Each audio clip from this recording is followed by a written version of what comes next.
having trouble hearing? Hearing loss can devastate the quality of your life. Now, there's an affordable fix for you or your loved one. Rated in the best hearing aids of 2024 by USA Today, Audion Hearing has the highest quality hearing aids at the lowest prices, just $189. I actually like them better than my old $5,000 hearing aids. I could not believe how my hearing and life changed. Join over 500,000 happy customers by going to audionhearing.com. That's AUDIEN hearing.com. Scott Graham here from Westwood One. Thursday Night Football kicks off Week 2 with an early showdown of last year's top two teams in the AFC East, the Bills and the Dolphins. Josh Allen and Buffalo opened play with a win over the Cards, while Tua Tagovailoa threw for over 300 yards in Miami's victory over the Jags. Tom McCarthy and Ross Tucker will have the call from Miami on Thursday Night Football. Right here on Sports 56. This is the story of the one. As a warehouse manager, her job is to transform chaos into clarity and to see patterns where others see problems. Luckily, she's got a partner who shares her perspective. Grainger offers over 1 million industrial-grade products, backed by real person support and in-depth online resources, so she can tackle every task with precision and turn potential setbacks into streamlined success. Call clickgrainger.com or just stop by. Grainger, for the ones who get it done. Mom, meet Sarah. From first-time Nana moments. Welcome to Flight 101. To annual girls trip moments. Your can't-miss moments are worth protecting against RSV. If you're 75 or older or 60-plus with a chronic condition like asthma, COPD, heart disease, or severe diabetes, you're at higher risk of landing in the hospital from RSV. And there are no prescription RSV treatments. Check eligibility and schedule your RSV vaccine at vaxassist.com. So where should we go next? Sponsored by Pfizer. Hi, I'm Peter Sagal. When we were growing up, my two brothers and I just loved our Uncle Ted. He was like a really cool big brother who always brought around the best toys and took us to the best places and with whom we always had the most fun. It was odd, though, when we got older, to realize he wasn't nearly as outgoing and adventurous with other adults. I found out much later that this might have had something to do with the ostomy bag he wore ever since he was diagnosed with Crohn's disease as a teenager and had part of his lower intestine removed. Theodor Skolnick, my Uncle Ted, died last year at the age of 80, never having once mentioned his illness to me or my brothers. He left a large bequest to the Crohn's and Colitis Foundation to help fund better treatments for these diseases and also to help other people, old and young, seek and get help for the situation that he was never able to talk about. Don't feel you need to hide your Crohn's or colitis. Go to spillyourguts.org to learn more about the treatments available and even find a specialist. That's spillyourguts.org. 56 WHBQ Memphis and W253DF Memphis with Greg Gaston and Eli Savoy. Weekday mornings from 7 to 10.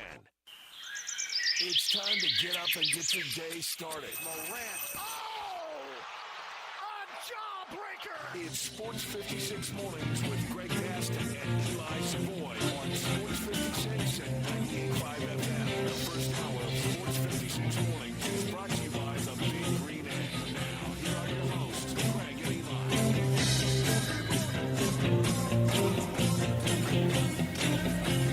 Eli. Not much chirping of the birds this morning. The sound we all heard waking up this early. The rain pouring down in Memphis and the metropolitan Memphis area as now tropical storm Francine rolls through the area, rolls through the region, and will for the next couple of days. We welcome you in to Sports 56 Mornings on this Thursday, September 12th, 2024. Greg Gaston, Eli Savoy, and Zach Boyd with you. We are broadcasting live from the Family Leisure Studios. Family Leisure, it's where family and fun come together. The world's biggest spa sale continues at 2120 Whitten Road, just north of I-40.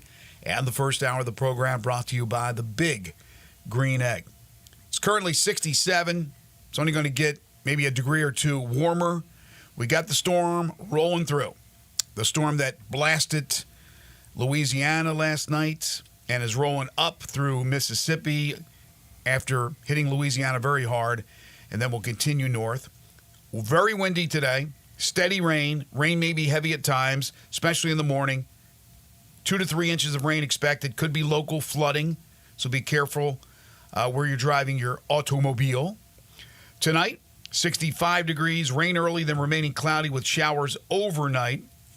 Rainfall about another additional half inch. And then more rain on the schedule for Friday, Saturday, Sunday, Monday. Although the percentages will dip down over the weekend, about a 40% chance on Saturday, then back up to 60 on Sunday. Coming up on the program today, we will be busy. Late last night, stories that came out about expansion in the Pac-12, although we know it as the Pac-2, what they're trying to do to save the brand, how it could affect other schools around the country. We will talk about that on the program today. Ryan Silverfield joins us at 8:05, the head football coach of the Memphis Tigers, as the Tigers get set for their trip to Tallahassee to take on Florida State on Saturday. Ryan's appearance will be followed by the Tigers football report, as we'll break down the Tigers and Florida State. Then Kerry Miller on Major League Baseball at 8:45. A lot going on with just several weeks to go in the regular season. And then Harold Grader will join us from 9 to 10 for the AutoZone Liberty Bowl Inside College Football Hour. We'll have the world-famous Pick 6, where one of you will go up against one of us for Central Barbecue. You can hit us up on the Sissy's Log Cabin listener lines at 901-360-8255. That's 901-360-8255. NFL Week 2 kicks off tonight. We got college football games on the docket, news involving a new addition for the Memphis Tigers basketball team, guy we've talked about in the past. So a lot happening here over the course of the next 3 hours. How are you? I'm okay, but it's gonna be a wet day. Yeah, it's gonna be a wet day, and then I was reading the forecast before we went on the air about tomorrow, and there's still going to be a lot of rain and the possibility of tornadic activity, which worries me about the flight. We're leaving tomorrow with the team to go down to Tallahassee, and this storm stretches all the way out to the Panhandle. Now, again, hopefully a lot of it will move out of the way and north, so it won't affect the Panhandle area where we'll be flying into, or maybe so much Memphis and this part of Tennessee. Who knows? It depends on how fast that thing moves, but it got up to a Cat 2 and smashed the coastline of Louisiana. The storm, the hurricane, named after my sister, Francine, doing a little bit of damage. So hopefully... and I haven't read really about the issues as far as the damage, if there was any fatalities. Hopefully there wasn't, but I don't know. I haven't read that information. But certainly there's going to be a lot of damage. Anytime you have a hurricane rolling through, it's going to do its due diligence to mess up things for you, unfortunately. Yep. I have not seen what's happened, how much flooding or other things there is. But, hopefully everybody's okay and has no issues and doesn't there are no fatalities or anything like that. And, hopefully folks here can drive safe. I'm gonna guess that it's probably going to be a rough traffic morning. That's just going to be a guess. It'll be a rough traffic morning out there. You may want to give yourself a little extra time. People here, when it rains, tend to just like to veer off the road. There was a car overturned right here right over here off of 385 when I was on my way in this morning. So just a little heads up. Give yourself a little extra time today. Well, look, it'll be cloudy, overcast throughout the day, but normally and it'll be less and less as we get closer to fall and winter, it starts to brighten up as I'm driving to work, usually around 6:25, 6:30. Of course, today it was pitch dark. And when you're driving in that dark, you don't know when you're going to hit a big old pothole or a lot of flooding on the road. So that's something to really keep an eye on as much as you can. Just go slow and be cautious. The good thing about the heavy rain is any car or couch on fire on the side of the road will be doused by the rain. So that's good news, Eli. I'll say this. I have not seen a burnt-out car on the side of the road here in Memphis in quite some time. Good. I don't know. I actually was good for people. Thinking about it the other day as I drove past another mattress on the side of the road that I have not seen. Well, I've seen a lot of mattresses and, of course, all of the other wonderful collection of stuff that lays alongside the roadways here in Memphis seemingly for weeks and weeks. I have not seen a burnt-out car. So good on you out there, folks. If you missed it yesterday, the Memphis Tigers have added, and I don't know the exact pronunciation if I'm getting this right, Buna Kibi, but I will correct it as soon as I find out.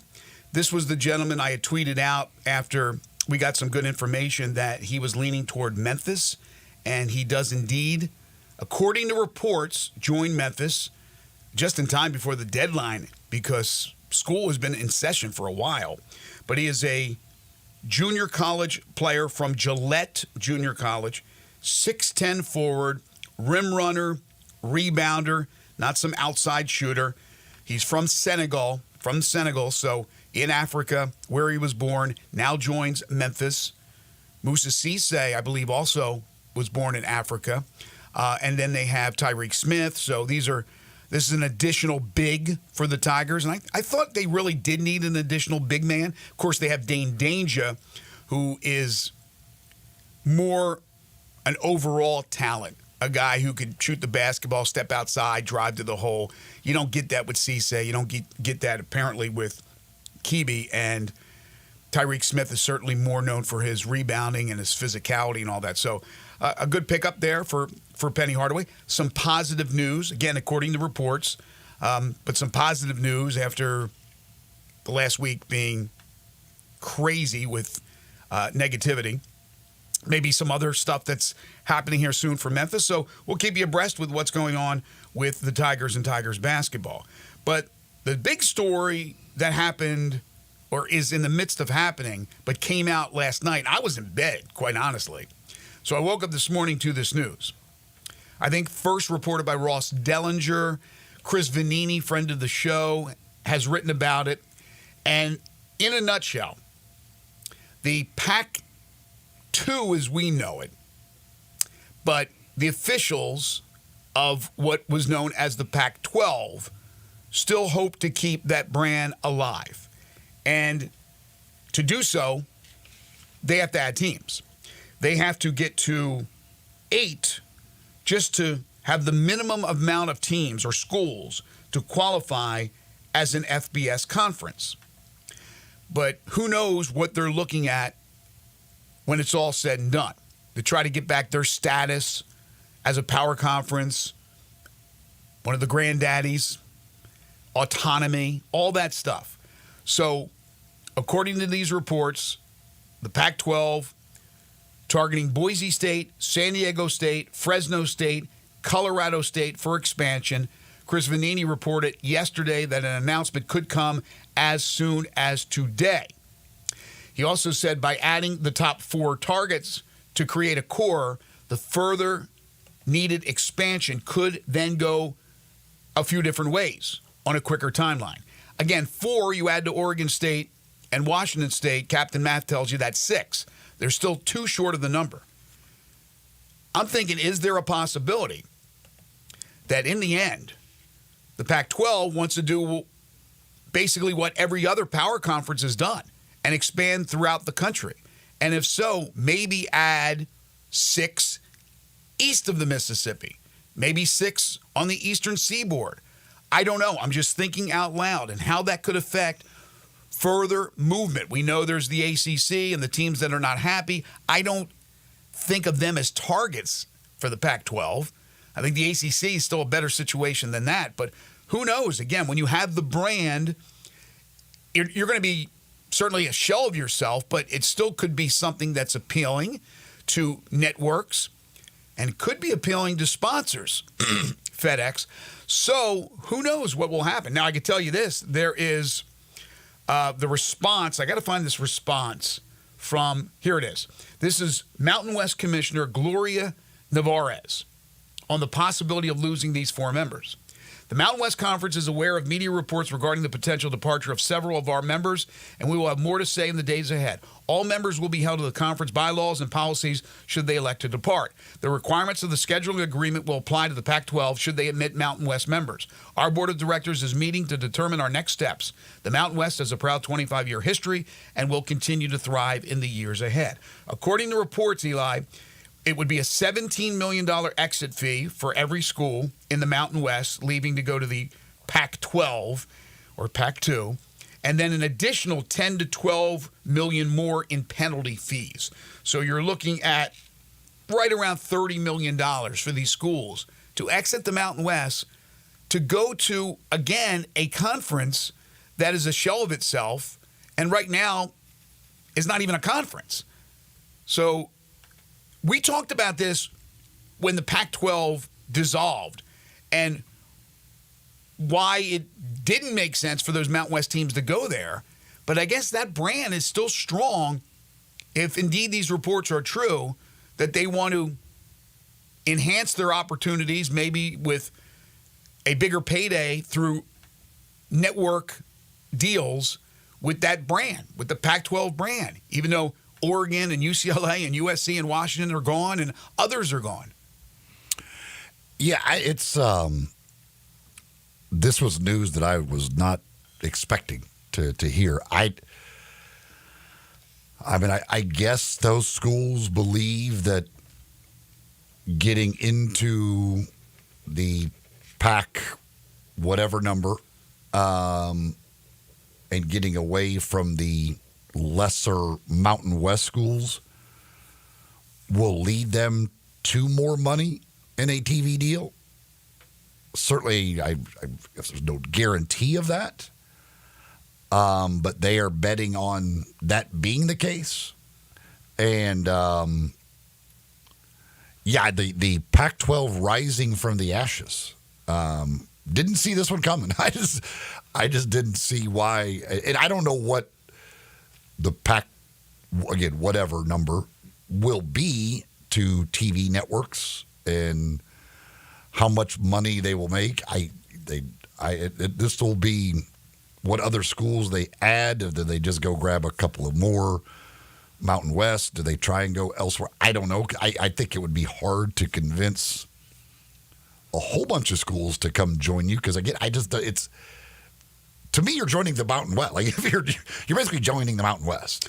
All right. So it's not like you're suddenly walking into a power conference where you're going to be making a whole bunch of money. These schools might make a little bit more than they make in the Mountain West. I can't imagine it's going to be a whole lot more. Like a Phoenix, they're rising from the ashes, but unlike Phoenix, they do not have Arizona State anymore. But while there's no chance it could even come close to matching what it used to be, if it regains that autonomy as a power conference, television for schools out on the West Coast. Of course, you have now these teams joining, whether it be the Big 12 or the Big 10, even the ACC. There may be a need for that. I would think that they wouldn't try to just get the minimum of 8. To me, that seemed, you said like the Mountain West. To me, it's kind of like the WAC, what the WAC used to be in football, just kind of a bunch of hodgepodge teams. But if you can get the best of what's remaining, who knows, maybe even get a couple ACC teams to come your way and make it again, it sounds weird, Pac-12 with teams on the Eastern Seaboard, but geography has been out the window for a long time now in collegiate sports. But if you can get 6 from the West, 6 from the East, make it somewhat appealing.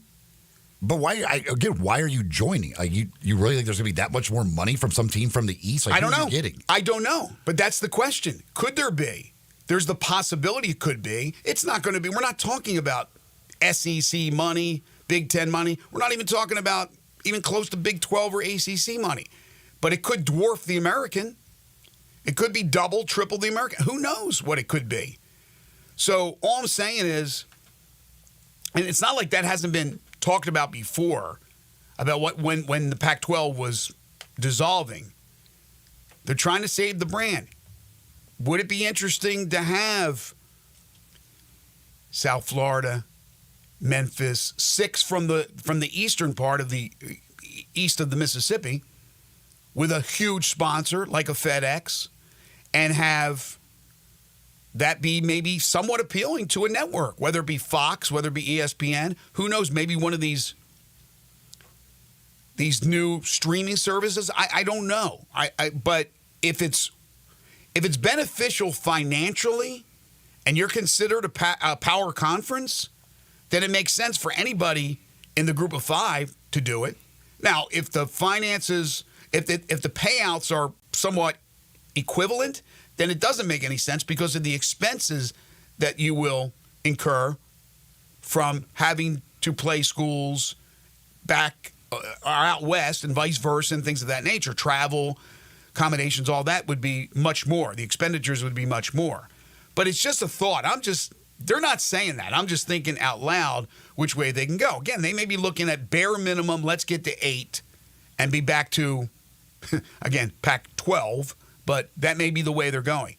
But for some reason, the Boise's and all that think that there's a chance that they could take that leap up in stature with a conference that no longer is what it used to be, but still has that name and recognition, that brand recognition that it's had for years and years and years. Yeah, I wish them good luck, and I congratulate them on, apparently, if they get this done, holding something together. I just can't imagine there being a whole lot more money in it, and I don't see how they're going to convince a whole lot of other schools, certainly not from that area, the East, that would want to join. I just don't see how there's going to be a whole lot more money in it. It's the Mountain West. Like, if you're a TV thing, just because it's called a different thing and there are 2 other teams, Oregon State and Washington State, in the end, it's the Mountain West. So why is it so much more valuable than the Mountain West? I don't know. I don't know. I don't have an answer to that. But maybe it could be. By the way, Ross Dellinger is saying that the 4 schools are applying for membership. So it has gone beyond just the talking stage. Ron texted in on the Sissies Log Cabin listener line, says the Pac-12 could not get a TV deal done when they had the power teams. Why move? Somebody else says, too many question marks. If I am any of those reported schools, if it costs $30 million to leave your current conference. Well, apparently, I think I believe like the Pac-2 is paying a lot of those for them, because the Pac-2 has a lot of money right now. They have money because all the teams that left them had to pay all that stuff. So the idea that they are still a conference, they have a lot of money. So apparently, they're going to pick up a lot of the bills for these teams. But yeah, I don't know. It is a risky move for those 4 schools. I mean, I'm sure they feel very confident in it, and it's going to mean more money for them, and it very well could. But that, to me, is a risky move for those 4 schools. Do you really think it's that risky, the jump from the Mountain West? To go to a conference that doesn't have enough teams yet? They will have enough teams. They will have enough teams, and they will have the brand, the Pac-12. No, it's not Oregon. Well, they don't have them right now. They don't have enough teams right now. Go get them. If those 4 are coming, they know there's more on the way. They know there's more on the way. Again, do you think that when it's all said and done, whatever that Pac-12 is, that their media deal, you think it'll be less than the American Conference media deal? I don't believe so. I don't know why it would be a whole lot more. Again, it's the Mountain West. The Mountain West gets like $6 million per school. That's what this conference is going to be. It's not the Mountain West, though. By name, it'll be the Pac-12. Okay, but they don't care. You're showing the same team. They apparently the TV network isn't going, now we love Boise State. We want to pay you a whole bunch more money because now you're in the Pac-12. No, it's the same schools. If they thought those schools were so valuable, they'd have paid the Mountain West for them. It's West Coast schools. I don't know. There may be a need for more of those schools from out west.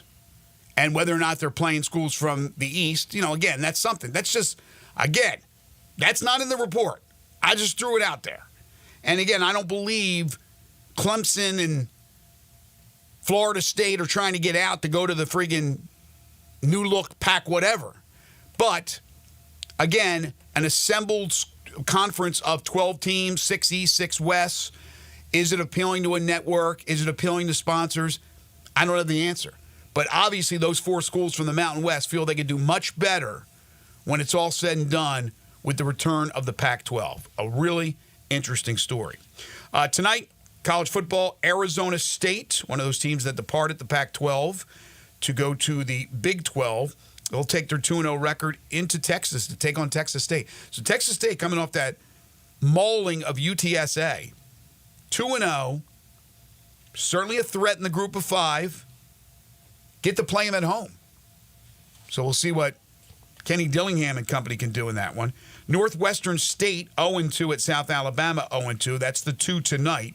And then tomorrow, UNLV 2-0. Barry Odom's team at Kansas 1-1.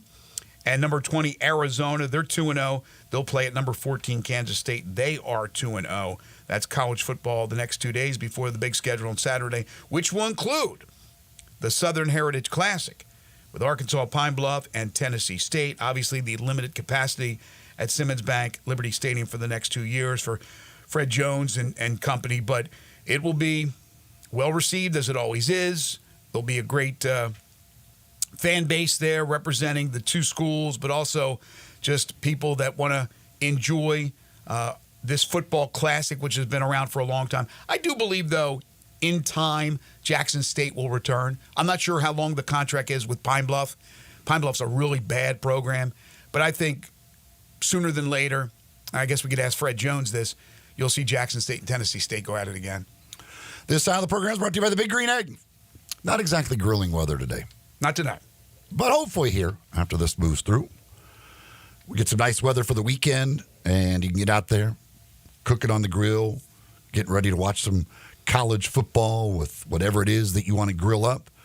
And if you're going to do that, you want to be cooking on the best grill there is, and that's the Big Green Egg. BigGreenEgg.com is the website. You go to the Ace Hardware stores here in town. They carry them. Hamilton Fireplace carries them. You can see them in person. See all the different sizes. Choose the right size for you. Choose which egg accessories you want to go with it for whatever it is that you need to do, and be ready to go with the best grill there is out there, and the last grill you'll ever need to buy.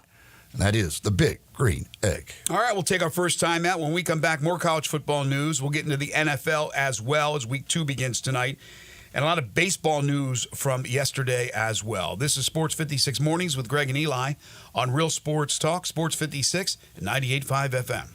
Broadcasting from the Family Leisure Studio, we are Sports 56 and 98.5 FM. Rick's Powder Coating for a beautiful finish every time. Rick's Powder Coating specializes in automotive, ornamental, residential, and industrial coating. With 2 conveyor lines and the largest batch ovens in the Mid-South, Rick's can accommodate all of your powder coating needs. Locally owned and operated since 2002, Rick's Powder Coating will customize a beautiful finish just for you. Drop by or call to see how Rick's Powder Coating can bring color to your life. 901-367-2771 or rickspowdercoating.com. If you love sports and Mexican food, you can get the best of both at Los Cabos Mexican Bar and Grill on Summer near Graham. Watch all the big games on all the big TVs on all the walls at Los Cabos. And enjoy premium tequila shots anytime for just $5.50. Celebrate every day with lunch specials from 10 to 3 and happy hour from 3 to 8. Lunch is just $6.75 to $10.99 and margaritas start at $4.99. Experience real Mexican cuisine along with great sports at Los Cabos on Summer near Graham. Family Leisure is having the world's biggest spa set. It's happening right now. You can save thousands on in-stock hot tubs that are ready to be delivered. Family Leisure has spas that start at just $28.99. You know those cold plunges? You can get one for yourself starting at $39.99. Or how about swim spas? They start at $17,499. Plus, Family Leisure has set up special financing just for this event. Have you been sitting on the fence about an above-ground pool? Get off that fence and get to Family Leisure to take advantage of huge discounts on all their in-stock above-ground pools. And if you need some patio furniture, it's all priced to move out now.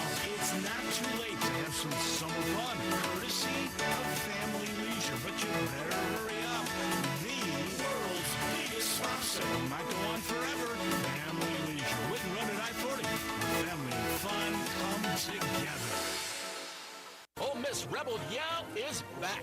The Rebel Yell Hotline Radio Show is back on WHBQ Sports 56 and 98.5 FM. Every Monday night at 6, hear the latest news on your Ole Miss Rebels with Yancey Porter with 24/7 Sports, former Ole Miss defensive tackle Mike Fitzsimmons, Gordon Ford covering SEC Sports Call, and former Ole Miss baseball announcer Gary Darby. From kickoff to free throw to extra innings, your Ole Miss sports on the Rebel Yell Hotline Show right here Monday night at 6 on Sports 56, 560 AM and 98.5 FM. Your Mid-South sports station.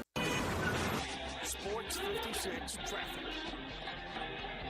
Good morning. We're still dealing with wet, droppy conditions out here. Just give yourself extra time. Still pretty heavy at times with some volume on 40 westbound from Germantown Parkway all the way to Sycamore View Road. Wrapping up the paperwork on a couple of wrecks, including that one on Bill Morris Parkway westbound at Winchester. The tow truck just showed up on the scene. Hopefully they'll have that one out of there in just a few more minutes. Weimer's Jewelry, serving the Memphis area now going on over 40 years. No matter what the occasion is, stop by and see them first at Weimer's Jewelry, 7525 Highway 64. I'm Commander Chuck with your on-time traffic.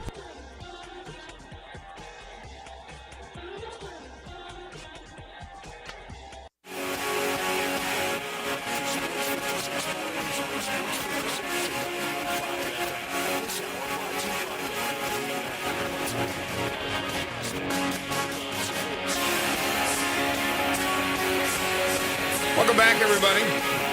Again, talking about this expansion news that reportedly will happen, which will include Boise State and 3 others leaving the Mountain West to go to the Pac-12 or the Pac-2, but that's just the start because the Pac-12 has to get to 8 to have the minimum requirements to be an FBS conference again.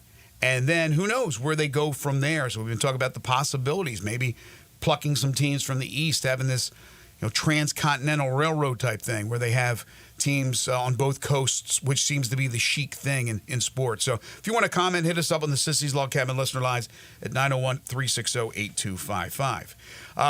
We were talking yesterday, I believe it was, about the quarterbacks in the NFL and the ratings, what they were expected to do in games. I don't know how the analytics figure this out, but what they were expected to do and then what they did as far as completion ratio and things of that nature. There's analytics for everything. PFF college football, they grade out the quarterbacks. They have their own criteria, but they grade out their specific criteria for the quarterbacks in college football. And this is where they stand through 2 weeks of the season. The number one rated, highest graded quarterback in the nation is Jackson Dart from Ole Miss. Number 2, Cam Ward from Miami. No surprise, right? Those two. Number 3, Thomas Castellanos from Boston College. That may be the first time anybody has mentioned Thomas Castellanos. But he's a good quarterback, and BC will have a chance this weekend, an opportunity. They'll play at Missouri.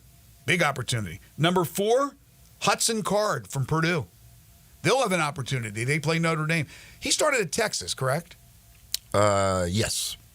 And then number 5 on this list, Diego Pavia from your Vanderbilt Commodores. All he does is win. All he does is win, baby. Pull off big upsets. That's what Diego Pavia does. He pulls off big upsets. NFL tonight, the Bills at the Dolphins to open up week number 2. Miami is a 2.5-point favored. The line is, the number is 48.5. Again, no Raheem Mostert for the Dolphins. Dolphins came back to win that game against Jacksonville 20-17 in week 1. So they trailed for a good portion of that game. Bills trailed Arizona for a good portion of the game at home and then came back to win with Josh Allen leading the way, 2 touchdown passes, 2 touchdown runs. Yeah, and I was glad to see that Tyreek Hill finally came out and said that he could have handled the situation better. Yes, I agree. I think it's nice to hear him finally admit that he didn't do everything right. There was things he did wrong. Again, as he said, it doesn't give them the right to do what they did to him or whatever, but he at least admits that he could have handled the situation better, which is I'm glad to finally hear that. I wish it wouldn't have taken this long, but I'm glad he finally got to that point. I'm with you. And look, Tyreek Hill doesn't speak for a nation. He's a wide receiver for the Miami Dolphins. He's nicknamed the Cheetah, and he's fast. He doesn't speak for the entire nation. But to have Tyreek Hill, again, a little later than you had hoped, Eli, as you said, but to have him come out and say that, I think resonates with a lot of people. When you have somebody who, again, they went, at least that one officer went beyond what should have been done to any human being. I think we'll all admit that. But he could have handled it a different way. Maybe they never would have escalated to that. And he finally admits to it. But I think it will resonate with people that if it ever happens, they get pulled over. Don't think about, I'm getting pulled over because they're looking at me because I'm black or whatever this, I got a different kind of style car and that's why they're pulling me over. Some cops probably do, right? There's been a history. But they ask for your license, give them your license. They ask you to pull down the window, pull down the window. And hopefully nothing escalates from that. And if it does, there's a problem, again, with the police, not a problem with you. Yeah, there are bad police officers out there. Who knows what would have happened if he had his window down? This dude may still have wanted to do whatever to Tyreek Hill. Right. I don't know. We have no idea. But I'm just happy to hear Tyreek at least admit that he did not do because the first stuff he was talking about, it seemed like he thought like he did nothing wrong whatsoever. Like, and that was just all on the police and that he was fully cooperative. And no, you weren't. You were not fully cooperative. They asked you to roll down your window. You would not roll down your window. That is not fully cooperative. So just glad to hear that he understands, and whether it was somebody getting through to him and like, Tyreek, you need to admit that you were not perfect in this situation or whatever. At least he got to that point of he understands, or at least says that he did not do everything right. Yeah. Deshaun Watson has spoken about... Speaking of not doing everything right. Latest alleged incident. He denies that a sexual assault took place. Obviously, that is now in a civil lawsuit filed earlier this week by one Jane Doe. But again, Watson, I guess through his attorney, has denied that is his the allegations. He goes on the deny route. Yeah. Joe Burrow says his surgically repaired wrist is absolutely not affecting throws. People saw him on the bench after a series on offense. He would come to the bench. He'd kind of work on that wrist, or maybe the trainer would work on the wrist. And again, that's going to happen with a lot of athletes who have had something repaired, surgically repaired, that even when they get back, it's not 100%. Even though he's ready to go, they're always going to work on that and continue rehabbing things. I'm sure Brandon Clark's out there and starts to play some serious minutes, and he played a few games at the end of the year. I understand that. But he plays more minutes. He'll go off they'll ice it down. They'll do whatever they need to do. And I think that's the case with Burrow. But I'm glad Burrow stepped up and said, no. They beat us. We lost the game. I still think he made some good throws, but he's got to be better. Christian McCaffrey said it was a group decision to sit out Monday Night Football. But he will play this Sunday. Possibly.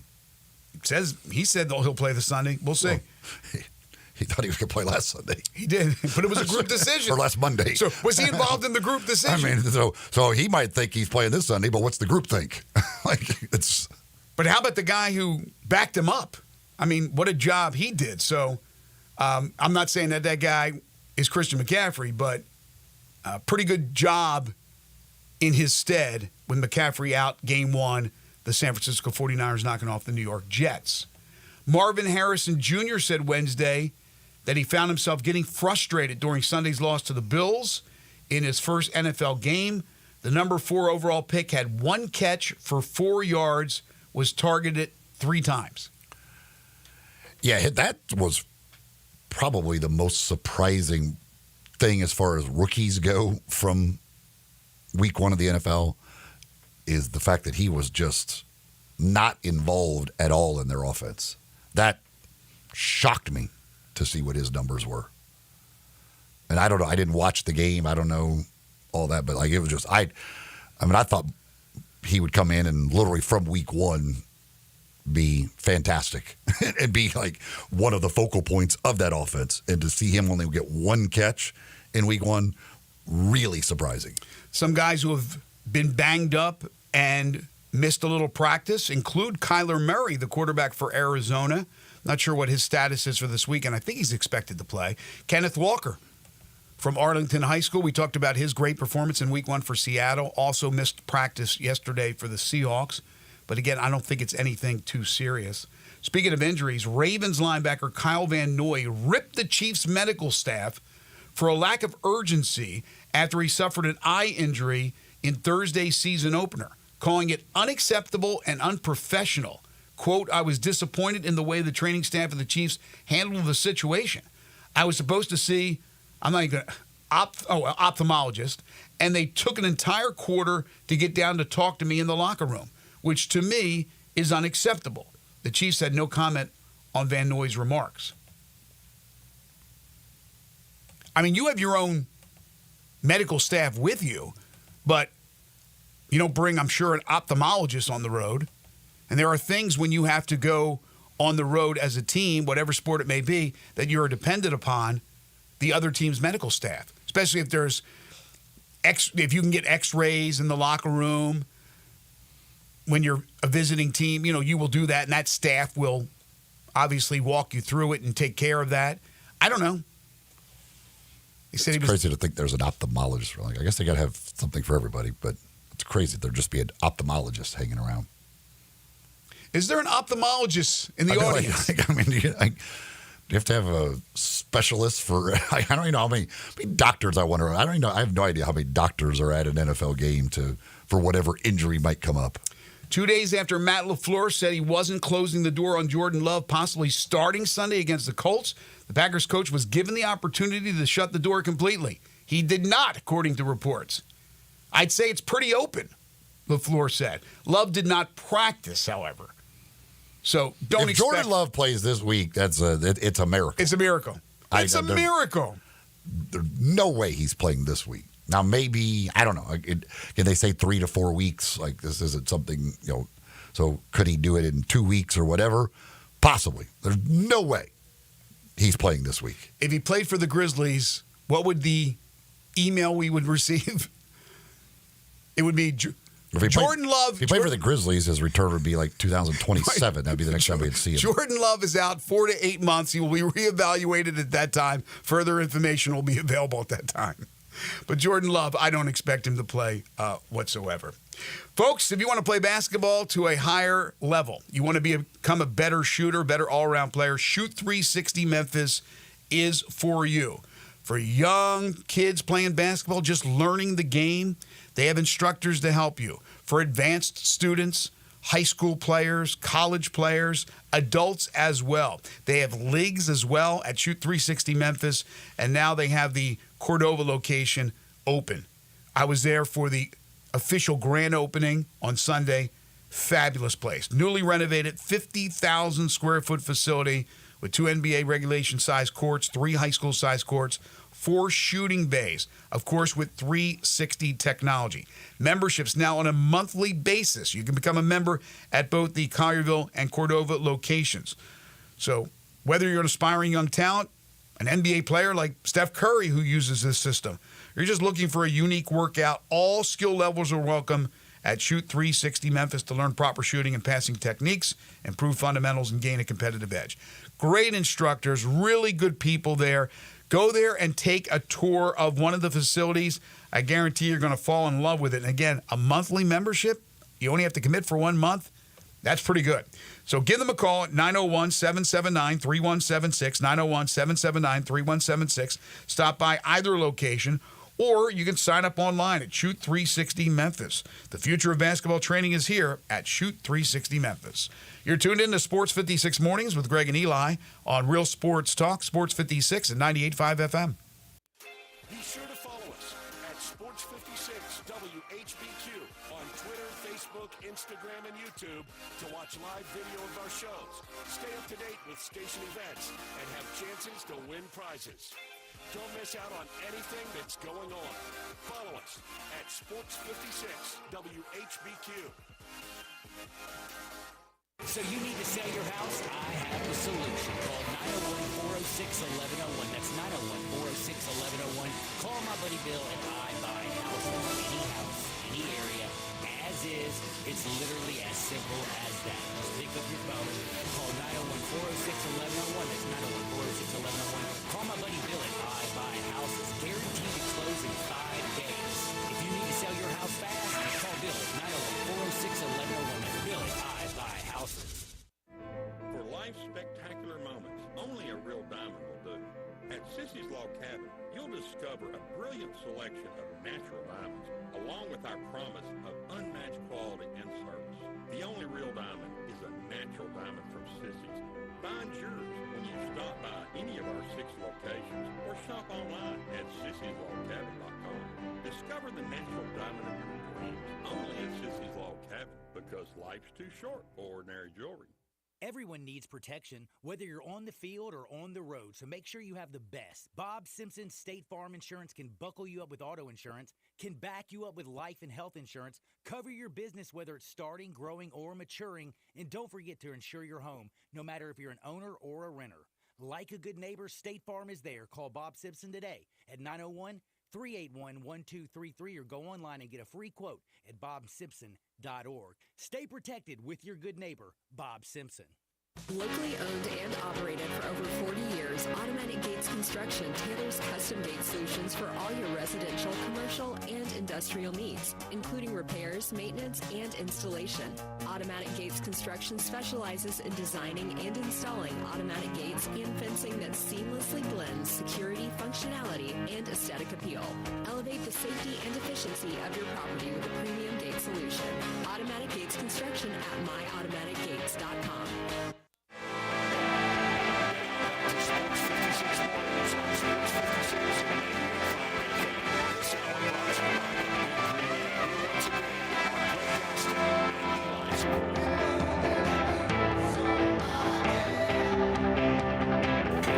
Update from Ross Dellinger on this Mountain West / Pac-2 story.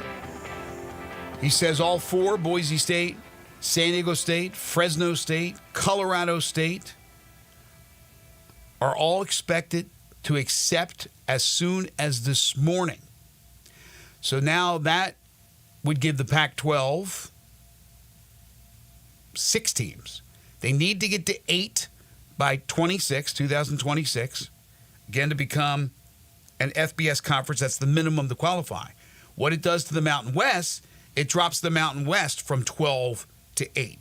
So it doesn't destroy the Mountain West and put them under the number, again, needed to retain the FBS conference minimum. So you're talking now with the Mountain West, your 8 survivors, assuming this again is going to happen: San Jose State, UNLV, Hawaii, Utah State, Nevada, New Mexico, Wyoming, Air Force.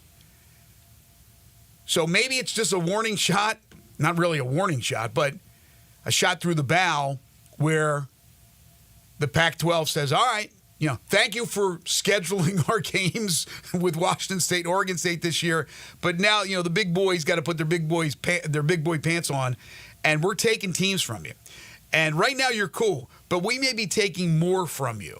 So you better be on the lookout to add if you want to survive. I don't know. Or they go somewhere else. 8 to me doesn't make a lot of sense, but again, that would be the financial situation. You're not going to this conference if you're Boise, especially if you're Boise and the other 3, to make less money. But would you have to have an additional 2, but would you also add, let's say, an additional 4 to make it 12 and do something, again, east-west? Very interesting. As you said, did not expect to be talking about this today.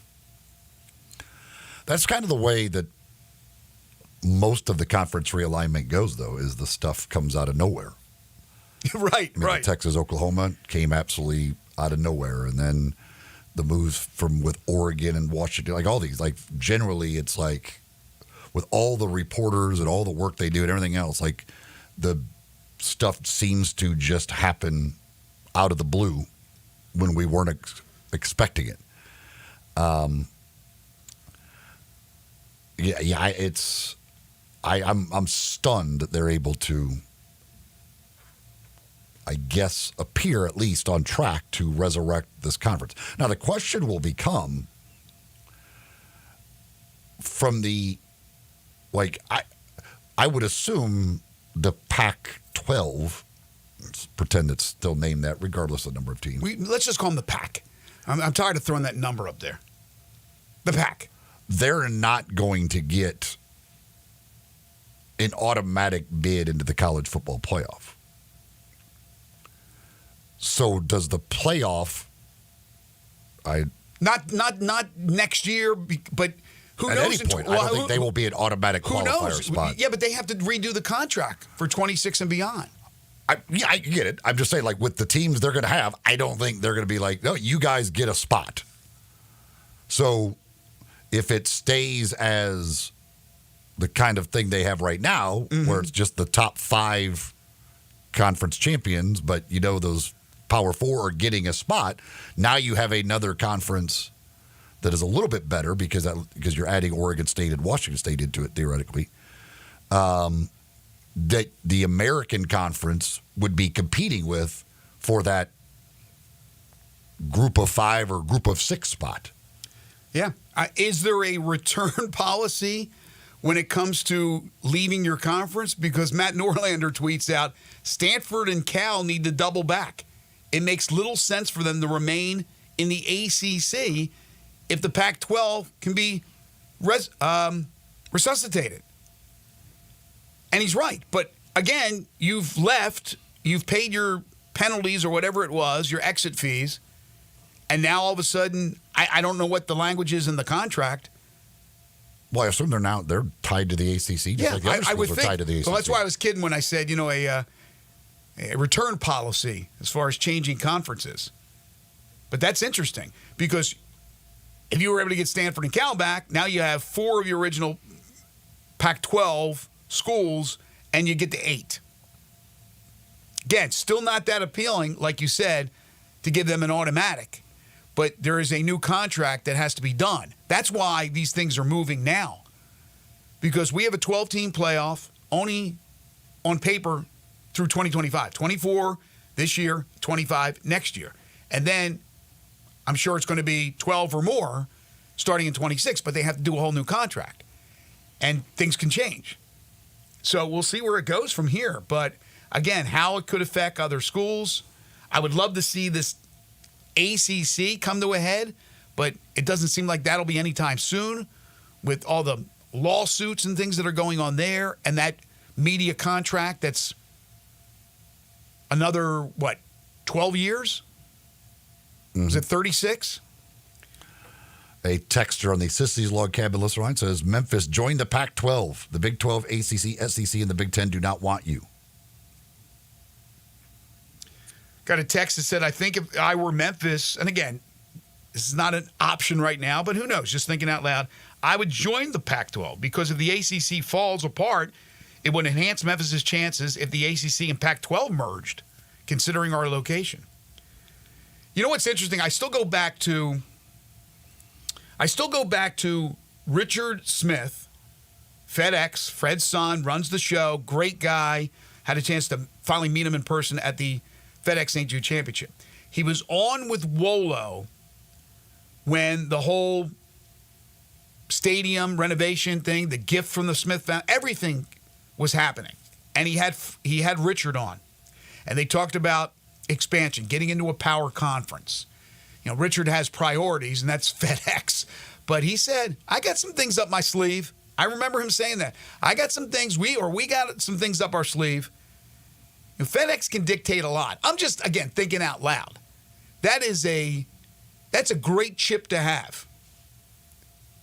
That is an ace in the hole that nobody knows. Well, they know about it, but what they could possibly do with it, nobody knows. And the way Richard was just speaking, I was thinking, he seems like, yeah, I believe him when he says he's got a few tricks up his sleeve. I don't know. But you turn around and if you can get a decent, good enough media deal and they wanted to stretch into the eastern part of the country, east of the Mississippi, and you got FedEx as the big sponsor of the new look Pac-12. I don't know. It's interesting. Geography's out the window, so let's forget about that. But it would have to make sense because your expenditures in your athletic department, which obviously already we know where they are, the hole they're in with all the projects going on, but you're not going to take a bath from travel and things of that nature if you're not getting anything good in return. It can't be just minimal compared to what you're getting right now from the American Conference. It's got to be substantial. Yeah, and I don't see how it could be substantial anymore. I understand. I just don't see why suddenly the TV people are going to go, oh, yeah, those teams, yeah, we love them. We want to give you guys a bunch of money. They've had plenty of chances to give those teams money. They don't care about them. Football's a great product. It's a great product to have. I don't know, but stranger things have happened. Yeah, and the Mountain West has had football as a product, and the TV networks have shown the value of those teams. Yeah, but the Mountain West is all in just that little area. It seems now, again, the chic thing is to spread But your the TV wings. networks already have teams from across the country in the big conferences. They already got games to show from across the country. I understand. They're not looking for games on the West Coast. They got them. There's programming all the time that is needed. And there's new networks that are involved. There's streaming services that are involved. They may want to, who knows if Amazon Prime or somebody isn't looking at the Mountain West, because that's what this conference is. Like, or a bunch of group of 5 schools saying, this is our secret into getting into college football, making a big impact. We're going to throw a whole bunch of money at them. Yeah, I'm not sure. I don't know. It's just something to keep an eye on. And it's interesting. Because if they all wanted it, they would have got the Pac-12. The Pac-12 could have got a deal done. They couldn't. A couple of other things before we take the break. We'll have Ryan Silverfield on the other side. Tiger football report, followed by Kerry Miller on Major League Baseball, and then the AutoZone Liberty Bowl Inside College Football Hour with Harold Grader. Unfortunately, we're not going to have a lot of time to take your calls. If you want to text in, we'll get to them periodically. There was the unfortunate situation last night for Toronto pitcher Baldwin Francis, who lost a no-hit bid in the 9th inning for the second time in less than 3 weeks, both times on home runs. This time it was Francisco Lindor. But the bigger problem with this one was the Mets would go on to score 6 and win 6-2. So close, yet so far. See, maybe they should take him out after 8. Possibly. Also last night, Shohei Ohtani hit another one, another bomb. What's that, 47 now? 47 home runs, 48 stolen bases. So do the math. 3 away from 50 for home runs, 2 for stolen bases to become the first ever 50-50 player in the history of Major League Baseball. We'll talk a lot more about that when we're joined by Kerry Miller. Also last night, Lance Lynn for the Cardinals went 5. That gives him over 2,000 career innings pitched. He's the 6th active pitcher in Major League Baseball who has 2,000 or more career innings pitched. That's pretty impressive. The former Ole Miss Rebel. Yep, he's been around for a long time and been effective for a long time. It's the Dodgers last night played home run derby in the first inning. My goodness They gracious. hit 5 or 4 of them. 4 in the first. Tommy Edman, back-to-back games with multiple home runs. Cubs can't get Tommy Edman out for some reason. And the Cardinals right now are going, what? We gave up Tommy?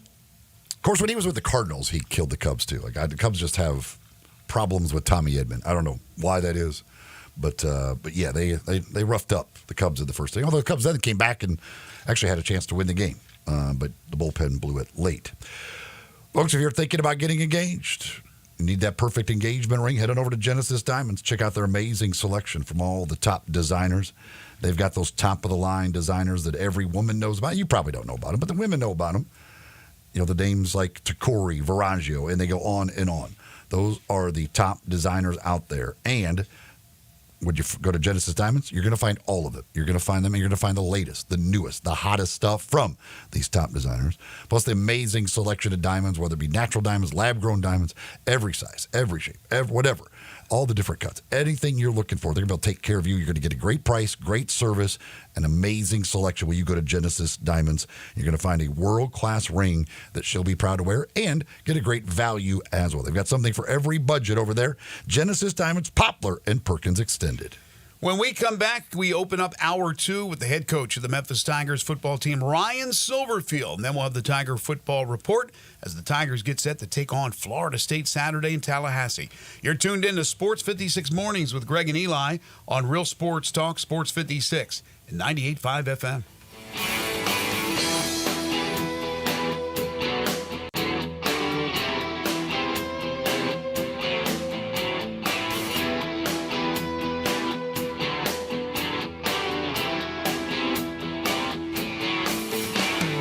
There's an institution in East Memphis that I love talking about. It's the Spirit Shop at 4848 Poplar Avenue, right down the street from Clark Tower, and it looks like a log cabin. It's been around Memphis since 1969 with a family-owned, friendly, knowledgeable sales staff that is just a wonderful place to go. I love going in and talking wine or bourbons, and they've got such great selection. So if you've not visited the Spirit Shop in a while, it's been remodeled. You'll love what you see when you need spirits. Tell Eddie Wallow said hello. Do you know one of the best things you can do for your employees or family's health? Provide Arctic Clear bottled water. Arctic Clear bottled water is your locally owned and operated bottled water provider. Arctic Clear is 100% natural spring water with free delivery and setup, dependable service, and no long-term contracts. What an easy choice. Call Jeff Manus today, 901-382-2363, or visit arctic-clear.com. Arctic Clear bottled water. Call now, 382-2363. That's 382-2363. Memphis, help us honor Liza Fletcher's memory and build a brighter future for our student athletes. The Liza's Light University of Memphis Soccer and Track Stadium Fund is in the first phase, with the goal of raising more than $7 million for the construction of the Liza Welford Fletcher Stadium and upgraded facilities that will inspire our Tigers. Join us in our mission and let your light shine. Visit lizaslight.org to learn more and donate today. You know, sometimes I wish I had a gun. Well, I'm armed, but before I bought one, I still went to Top Gun Academy to learn to protect myself without a gun. How is that possible? Top Gun's personal protection training. It's perfect if you want to protect yourself without firearms. I don't know. And it's perfect if you feel the need to carry a gun for self-defense, because the last thing you really want to do is shoot. That is scary. Not at Top Gun. It's very comfortable, and you learn to load, handle, and shoot a handgun safely. Protect yourself. Go to Top Gun Academy. They're at 2770 Witten Road. Traffic brought to you by 901 Eats to Go, 3135 Kirby Witten Road in Bartlett. Pick up, DoorDash, Uber Eats, or online at 901eats.com. Eats with the Z. Good food fast. Sports 56 traffic. Good morning. With this wet driving conditions, give yourself plenty of extra time out here. It remains heavy with volume on 40 westbound coming in from Fayette County into Shelby County. There was a person up there walking in the Midtown area a few minutes ago. It was pretty wild looking to watch this. They almost got hit several times on 40 westbound near Chelsea there in the Midtown area. Again, watch for that person up there walking around in the rain. Hey, make a difference by adopting a pet today at the Humane Society of Memphis and Shelby County. Check out the animals that are up for adoption. Just log on to memphishumane.org. I'm Commander Chuck. You're on time traffic.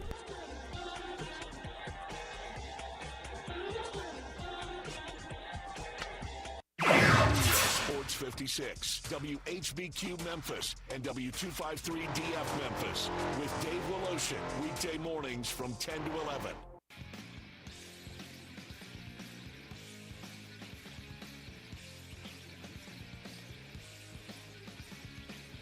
Now back to Sports 56 mornings on Sports 56 and 98.5 FM.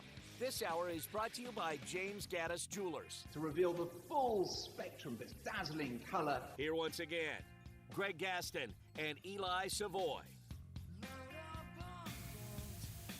Welcome back, everyone. 8 o'clock is the time. Hour 2 here on Sports 56 Mornings, the Thursday, September 12th, 2024 edition. Greg Gaston, Eli Savoy, and Zach Boyd with you from the Family Leisure Studios.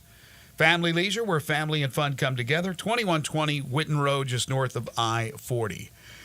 It is now a tropical storm. It was a Cat 2 hurricane, but Tropical Storm Francine is now starting to roar through the Mississippi and now into Tennessee regions of the country, but it spreads all the way out to the Panhandle, Georgia, Alabama, all affected.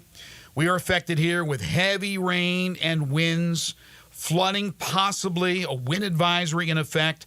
High temperatures, the temperature right now, 68 degrees. Then tonight, won't drop much, 66.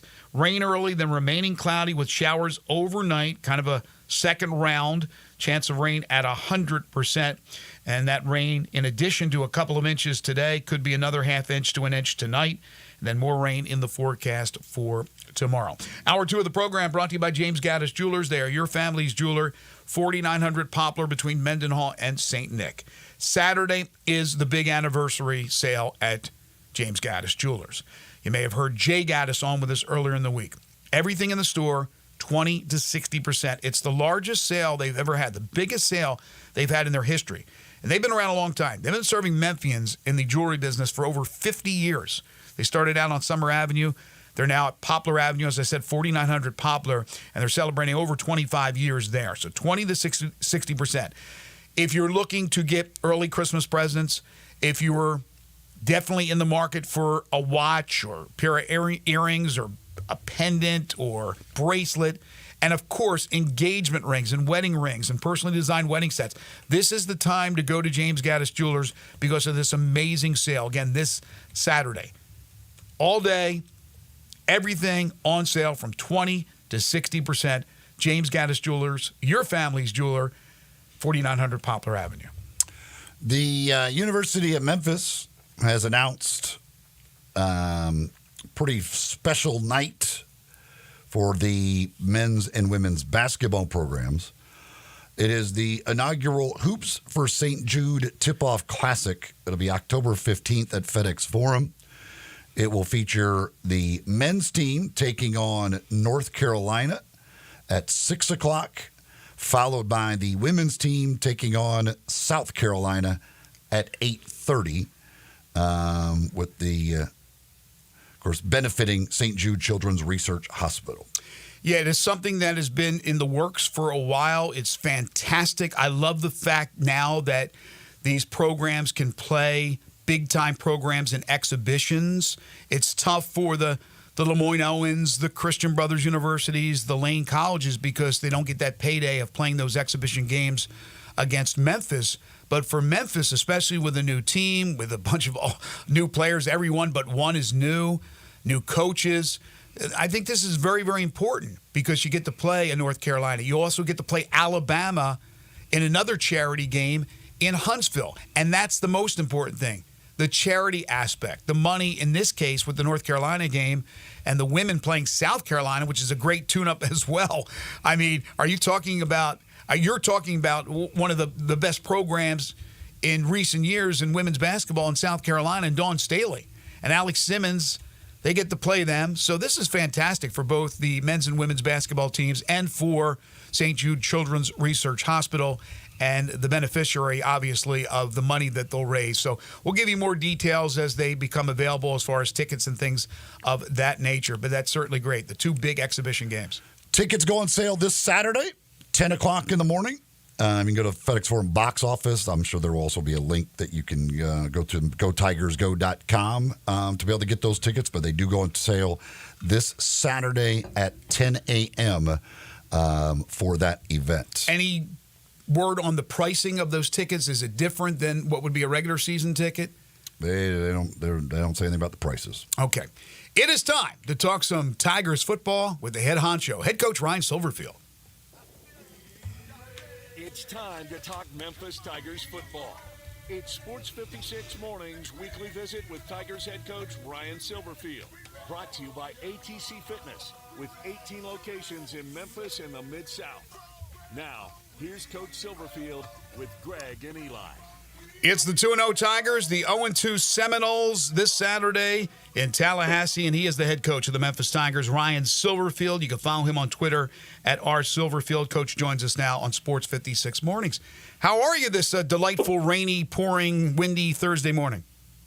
Good morning. Yeah, I'm great. Today's our indoor practice day, so thank goodness for a beautiful indoor facility. So it's funny. I woke up this morning. I said, no rain. Okay, I must admit. And then, of course, I look out the window and I said, oh, monsoon, here it comes. So all ready for it. But yeah, we're doing great. We're excited to get meeting started this morning and get rolling into our really what we call our walkthrough Thursday. So, Coach, the old saying is that teams show the most improvement from week 1 to week 2. I don't know if you buy into that, but while you played really well against North Alabama, there were some things that you weren't happy about. Week 2 against Troy, a better opponent, with all due respect to North Alabama. I thought top to bottom, it was a really good performance. The running game came alive. The offensive line, I thought, did a really nice job. I saw physicality. Did you see the same? Did you see that much improvement from week 1 to week 2?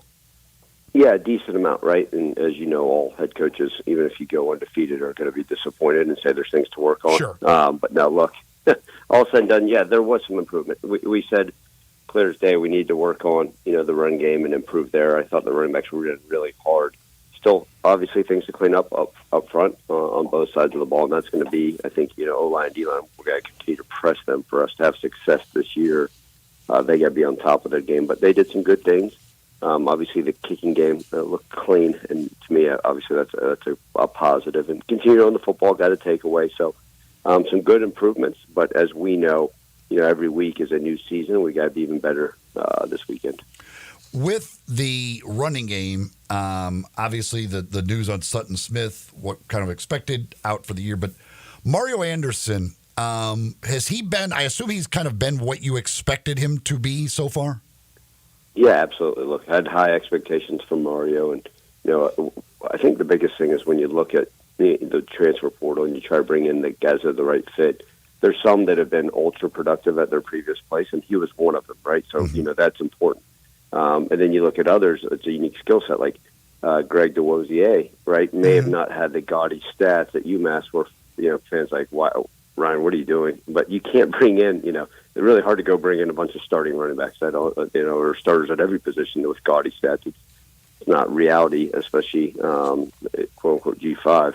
But look, Mario had the stats, had the production. You watched his film, and he was our top target, and we were able to go out and get him. And obviously, I think the production speaks for itself. And to his credit, and no knock on everybody else on the field, but he got a lot of those hard earned yards himself. Yeah. But we'd like to be able to provide him better blocking and better opportunities to go out there and continue to be productive. After the shutout in Game 1, what did you see from the defense in Game 2? Yeah, I mean, look, again, I think you guys use the word physicality. I think that is something that, we're seeing. That was a huge deal in the offseason. You say, well, that's great. I think every coach and every defense coordinator says we want to be physical. Sure. I can't wait to see the interview where our coach says, we kind of want to be a soft defense. We want to be timid. Go through the. We're doing all with finesse. We want to finesse them on defense. We kind of want to go through the motions and just, maybe show up. No, right? Every D coordinator, probably grits their teeth and locks their jaw when they're talking about what they want their defense to look like. And yeah, I do think they're playing a physical brand. I think the tackling was relatively clean. We're going to have to continue to be great at that. There's some things that we could continue to fix, but look, overall pleased with the defense. Like I've told you guys all along, we got to find ways to continue to pressure the quarterback without blitzing, and we're going to continue to work on that. Well, you talk about the transfer portal and adding guys who were really productive at their old school, and there's Elijah Herring coming over, and I mean, he was a monster on Saturday. Yeah, absolutely. I mean, the production spoke for itself. When he went in the portal, you watched his film, you said, okay, yeah. And then you want to go check your arrest record or something, saying, why is this kid out there? Like, what's the rap sheet on this young man? And you find out he's a great, smart, tough kid. You're like, yeah, well. And there's a reason why people all over the country wanted him, but I think he's found the right fit here, and he's really happy. Obviously, ultra productive, right? 8 tackles, 2 TFLs, a sack, a forced fumble, a fumble recovery. That's a heck of a stat line right there. And so, he continues to play with a great motor, and he sees things really, really well. And excited to have him as part of our defense. Big challenge against your buddy Mike Norvell and Florida State, despite an 0-2 start. Everybody knows the talent they have. It doesn't take a genius to look back at their first 2 games and watch that. Watch the complete game against Georgia Tech and watch some of the highlights of the BC game, and it just seemed like they were getting beaten in the trenches. They were able to run the ball successfully against that Florida State front. That's a big front. Do you see it like that as well, that you're going to have to run the ball? Of course, you have a great weapon in Seth Hennigan to throw the ball, but running the ball is going to be a key? Well, I think the two previous games, right? People going into it, and Florida State's defensive line is, I guess, preseason ranked like the number one D line in the entire country. I mean, even before the season, people said there's no way you're going to be able to run on them because they got all these high draft picks, and they do. I mean, it's a very, very talented D line. You watch it, you're said, and you see flashes like, oh my gosh, that guy's a first round pick. Oh, that guy's a first round, and you look. And I don't study that stuff during the season, clearly. But they got a bunch of draft picks all over their defense, and certainly up front. But I think where Georgia Tech and Boston College were effective was a lot of the quarterback run game. And, that's obviously not necessarily in our wheelhouse. We don't want Seth carrying the ball 30 times. But the Boston College, even the last 2 years, their quarterback, in essence, was a key weapon to be able to get yards on them. And Georgia Tech obviously did more quarterback runs. Yeah. Than I think anybody expected, right, obviously. So I think that's, kind of took advantage of there. And then, what the defenses did was some load the box and said, okay, let's see if you can beat us with a throw game. So they also have the returning most starters of any offensive line in all of college football and most games played. So they are as talented as any team in the country in the trenches. We just have to go out and find ways to take advantage and be effective, not only stopping the run, but running the football. Yeah, when you look at what you just said about their offensive line, how much experience they got. They got some talented running backs. And yet this doesn't seem like a Mike Norvell offense. So but how good he is and how talented they are. So I'm sure you got to be a little literally okay, don't let them this be the game where they kind of break out and realize just how talented they actually are.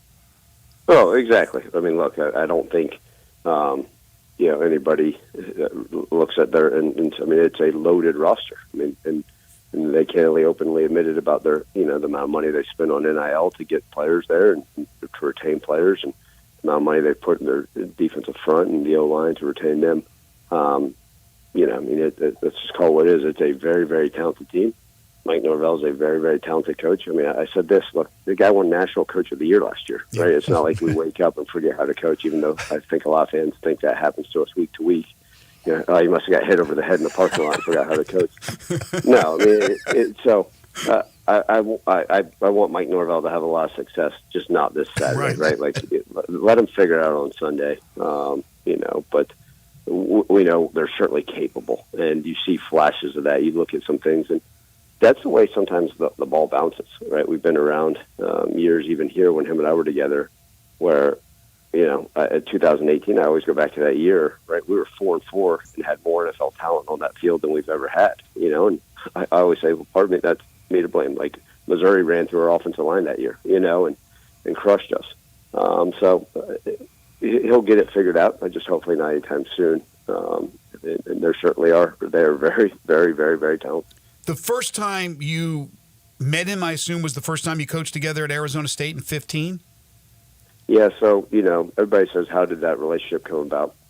I was with the Vikings for 6 years. Right. And then, reality, they kept on, and I don't want to take up all the time, but the Vikings kept me and a guy named Kevin Stefanski on the staff, and obviously Kevin's a two-time coach of the year in the NFL, so they clearly knew what they were doing with him. I don't know if they felt the same about me, because after being blocked to go to a couple teams, because I was still under contract, they ended up letting me go the day before the Super Bowl with the new staff. But it's just the nature of the business. And wow. After kind of wandering around this profession trying to figure out what was my next step, I thought, let's get out of Minnesota and move somewhere a little bit nicer. And Scottsdale's not a bad place to live, especially if someone wants to give you a paycheck to play golf and swim. So that's kind of, I'd met him through some people, through some mutual friends, and he said, hey, why don't you come hang out with us during the season? And then in the middle of the season, the Lions hired me. And he said, hey, I'm going to be calling you in a month. And sure enough, about a month later, we had just got done playing a Thursday night game versus the Packers. And he called me, at 1 a.m., had just gotten the job. And I think he was staying at a donor's house here in Memphis. In fact, I know he was. Said, hey, when are you joining me? I said, well, let me finish up this year. And we've been, like I tell everybody, it's unique, right? Not only, people always work together, right? And that's part of it. And people have worked together certainly longer than him and I did for 4 years, plus, short time at Arizona State. But literally within our arm's length of each other, for 12 to 14 hours a day, for that long of time. And, I give him obviously a lot of credit. I certainly wouldn't be sitting in this seat today if it weren't for him, and I'm grateful for that, and I'm grateful for our friendship. And what I appreciate about Mike is he'll say the same. He's like, look, what we were able to do while we were there. He tries to give me a little bit of credit, which I certainly don't deserve any of it. But there's that mutual respect. There's that care for one another, right? That have allowed each other to have success. But come Saturday, we'll both drop the gloves and slug it out, and then we'll hug it out afterwards, regardless of the outcome.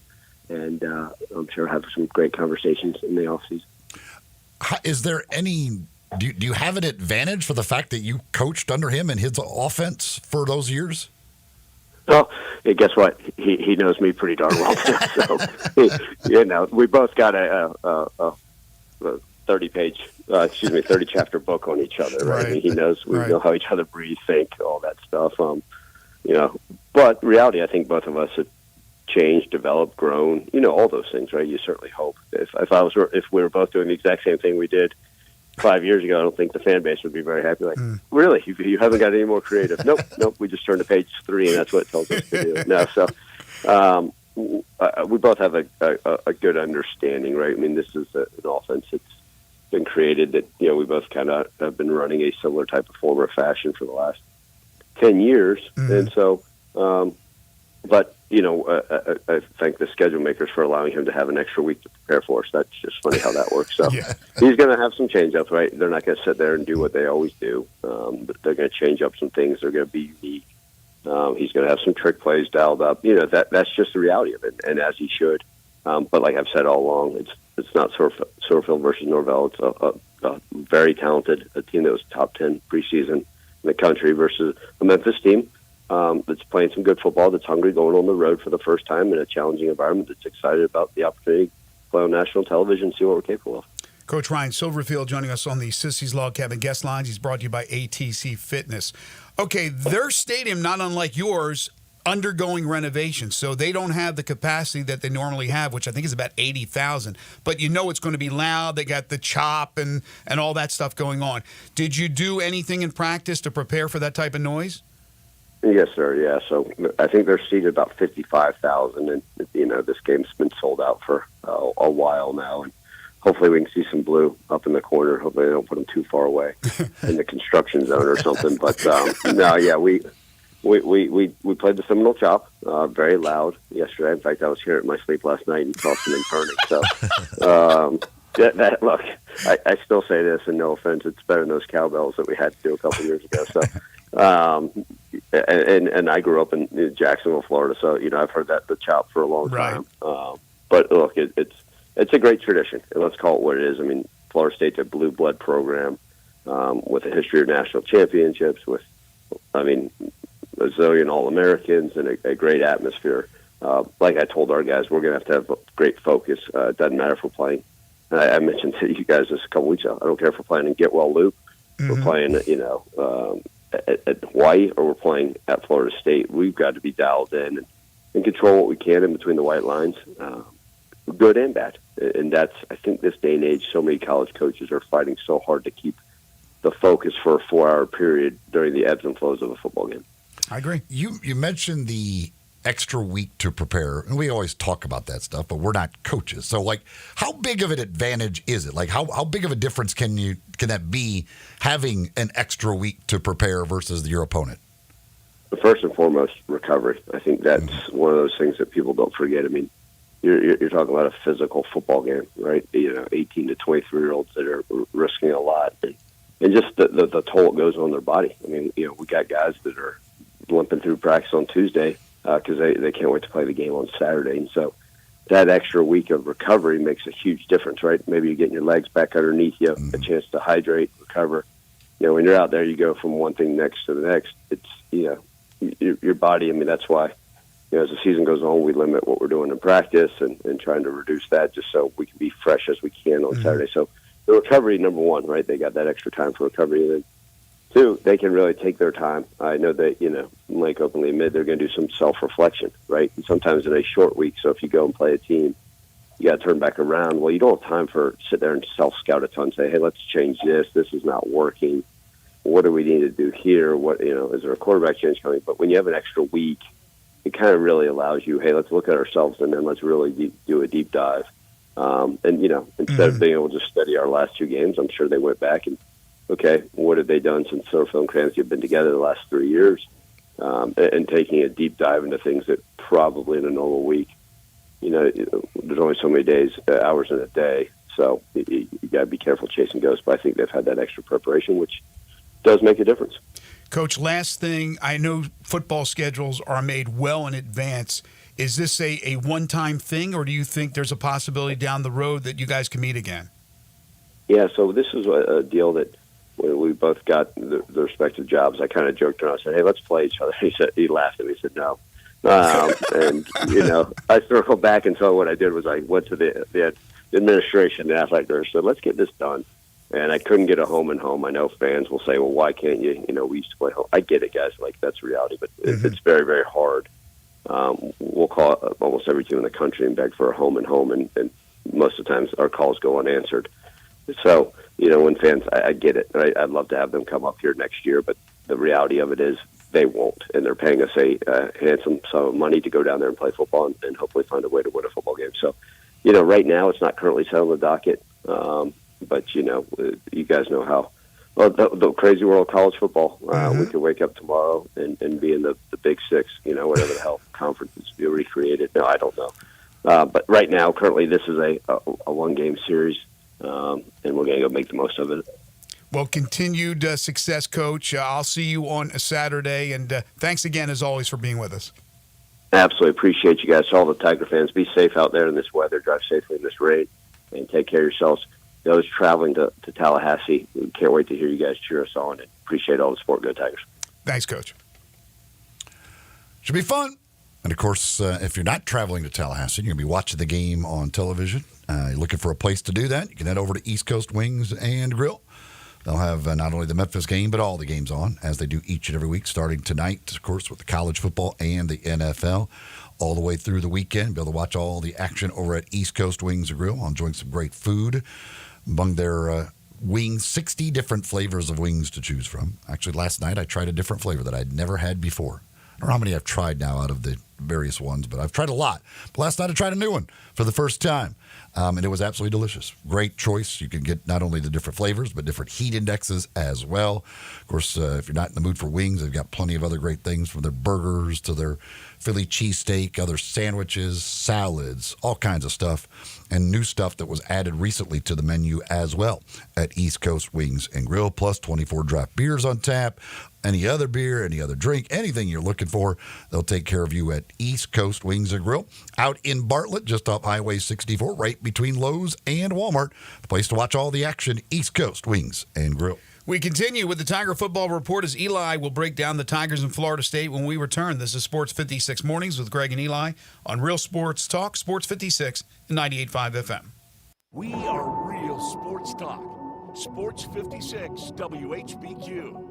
Available on your radio dial at 560 AM and 98.5 FM, as well as around the world online at sports56whbq.com. Take us with you everywhere by downloading the Sports 56 app. And at home, just say, Alexa, play Sports 56.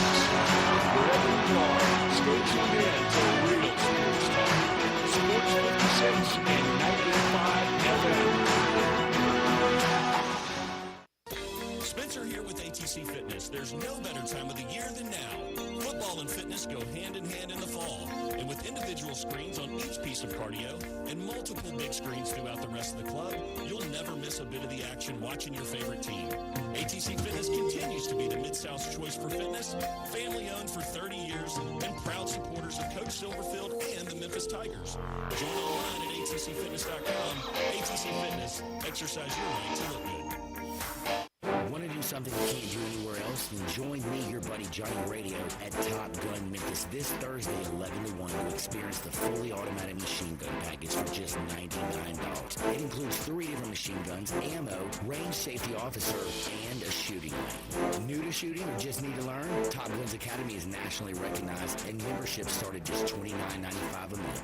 Gun rentals are only $10. Join me this Thursday at Top Gun Memphis, 2770 Whitten Road.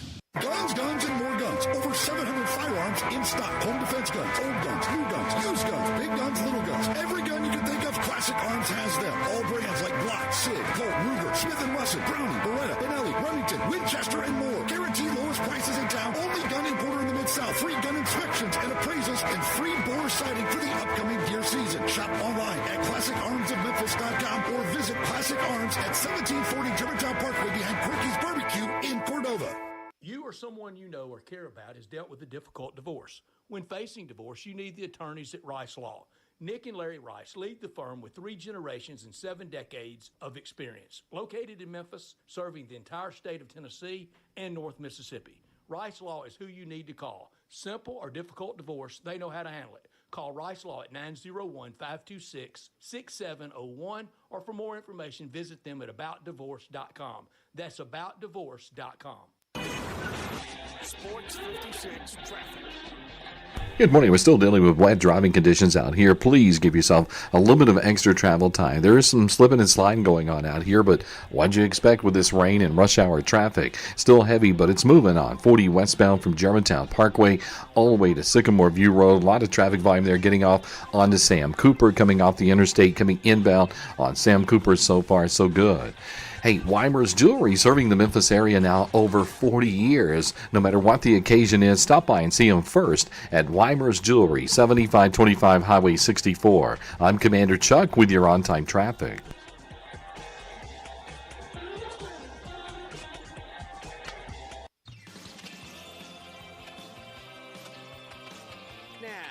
Back to Sports 56 Mornings. Isn't it a lovely morning? On Sports 56 and 98.5 FM. This hour brought to you by James Gaddis Jewelers. Here once again, Greg Gaston and Eli Savoy. Welcome back, 828 here in the Family Leisure Studios. Time for our continued Tiger football report as we take a look at the Tigers matchup Saturday against Florida State. Tiger Football Report brought to you by Binswanger Glass, Central Barbecue, Napa Cafe, and Colonial Hardware. Tigers, who are ranked number 25 in the coaches poll this week at 2-0, take on the 0-2 Seminoles down in Tallahassee at Doak Campbell Stadium. Kickoff just after 11 a.m., and it will be on ESPN. Of course, the two head coaches very familiar with each other. Ryan Silverfield in his 5th year with the Tigers, he's 33-19. Mike Norvell in his 5th year with Florida State, he's 31-19. Of course, Mike Norvell having spent 4 years at Memphis with Ryan Silverfield as an assistant coach on his staff. Tigers coming off their 2nd straight win to start the season, a 38-17 victory over Troy. This will be their first road game of the year, and it starts a stretch where they will play 3 of their next 4 on the road. Florida State, they have been off, as Coach Silverfield talked about, having the extra week. They've been off since Labor Day Monday when they lost their 2nd straight conference game to start the year, a 28-13 loss to Boston College, which followed their Week 0 loss over in Dublin, Ireland to Georgia Tech. It is the 19th meeting all-time between these two. Florida State leads with 10 victories. Tigers have won 7 times, and there has been 1 tie. The Tigers won 6 straight over Florida State from 1969 through 1976, which that last win in 76 was Bobby Bowden's first season. Since then, Florida State has won 7 of the 8, and the 8th was a tie. So they're unbeaten the last 8 meetings with Memphis. The two teams have not met since 1990. The Memphis offense, again, got over 20 points last week, so their streak continues. 29 straight games now with 20 or more points, which is the longest active streak in the country. Seth Hennigan, last week, 20 of 30, just 161 yards and 1 touchdown. For the year now, he's at 70% completion through the first 2 games, 469 yards, 3 touchdowns, no interceptions. And he is now just 8 touchdowns behind Brady White for the school career record in touchdown passes. In the running game, Sutton Smith officially done for the season with the knee injury from week 1. Last week, though, the Tigers got their running game going. They amassed 211 yards against Troy on the ground. Mario Anderson, the transfer from South Carolina, had his first 100-yard game as a Tiger, 125 yards on 17 carries, 2 touchdowns as well. It's his third career 100-yard rushing game. He has now had 2 touchdowns in each of the first 2 games here at Memphis. He did not have a multiple touchdown game last year at South Carolina. So 4 touchdowns already through the first 2 games, and that is 5th in the nation. He's also averaging 6.3 yards per carry through the first 2 games. Greg DeWosier stepping in at that backup running back. He went for 59 yards last week on 8 carries. Brandon Thomas, from fantasy football purposes, Brandon Thomas is the ultimate touchdown vulture. Yes. He just comes in. It's frustrating when you get guys like this in the NFL. But Brandon Thomas last week comes in, gets 2 carries, gets 2 touchdowns. He's 5th all-time in program history now in rushing touchdowns with 28 after picking up the 2 last week. Not a big week for the receivers last week.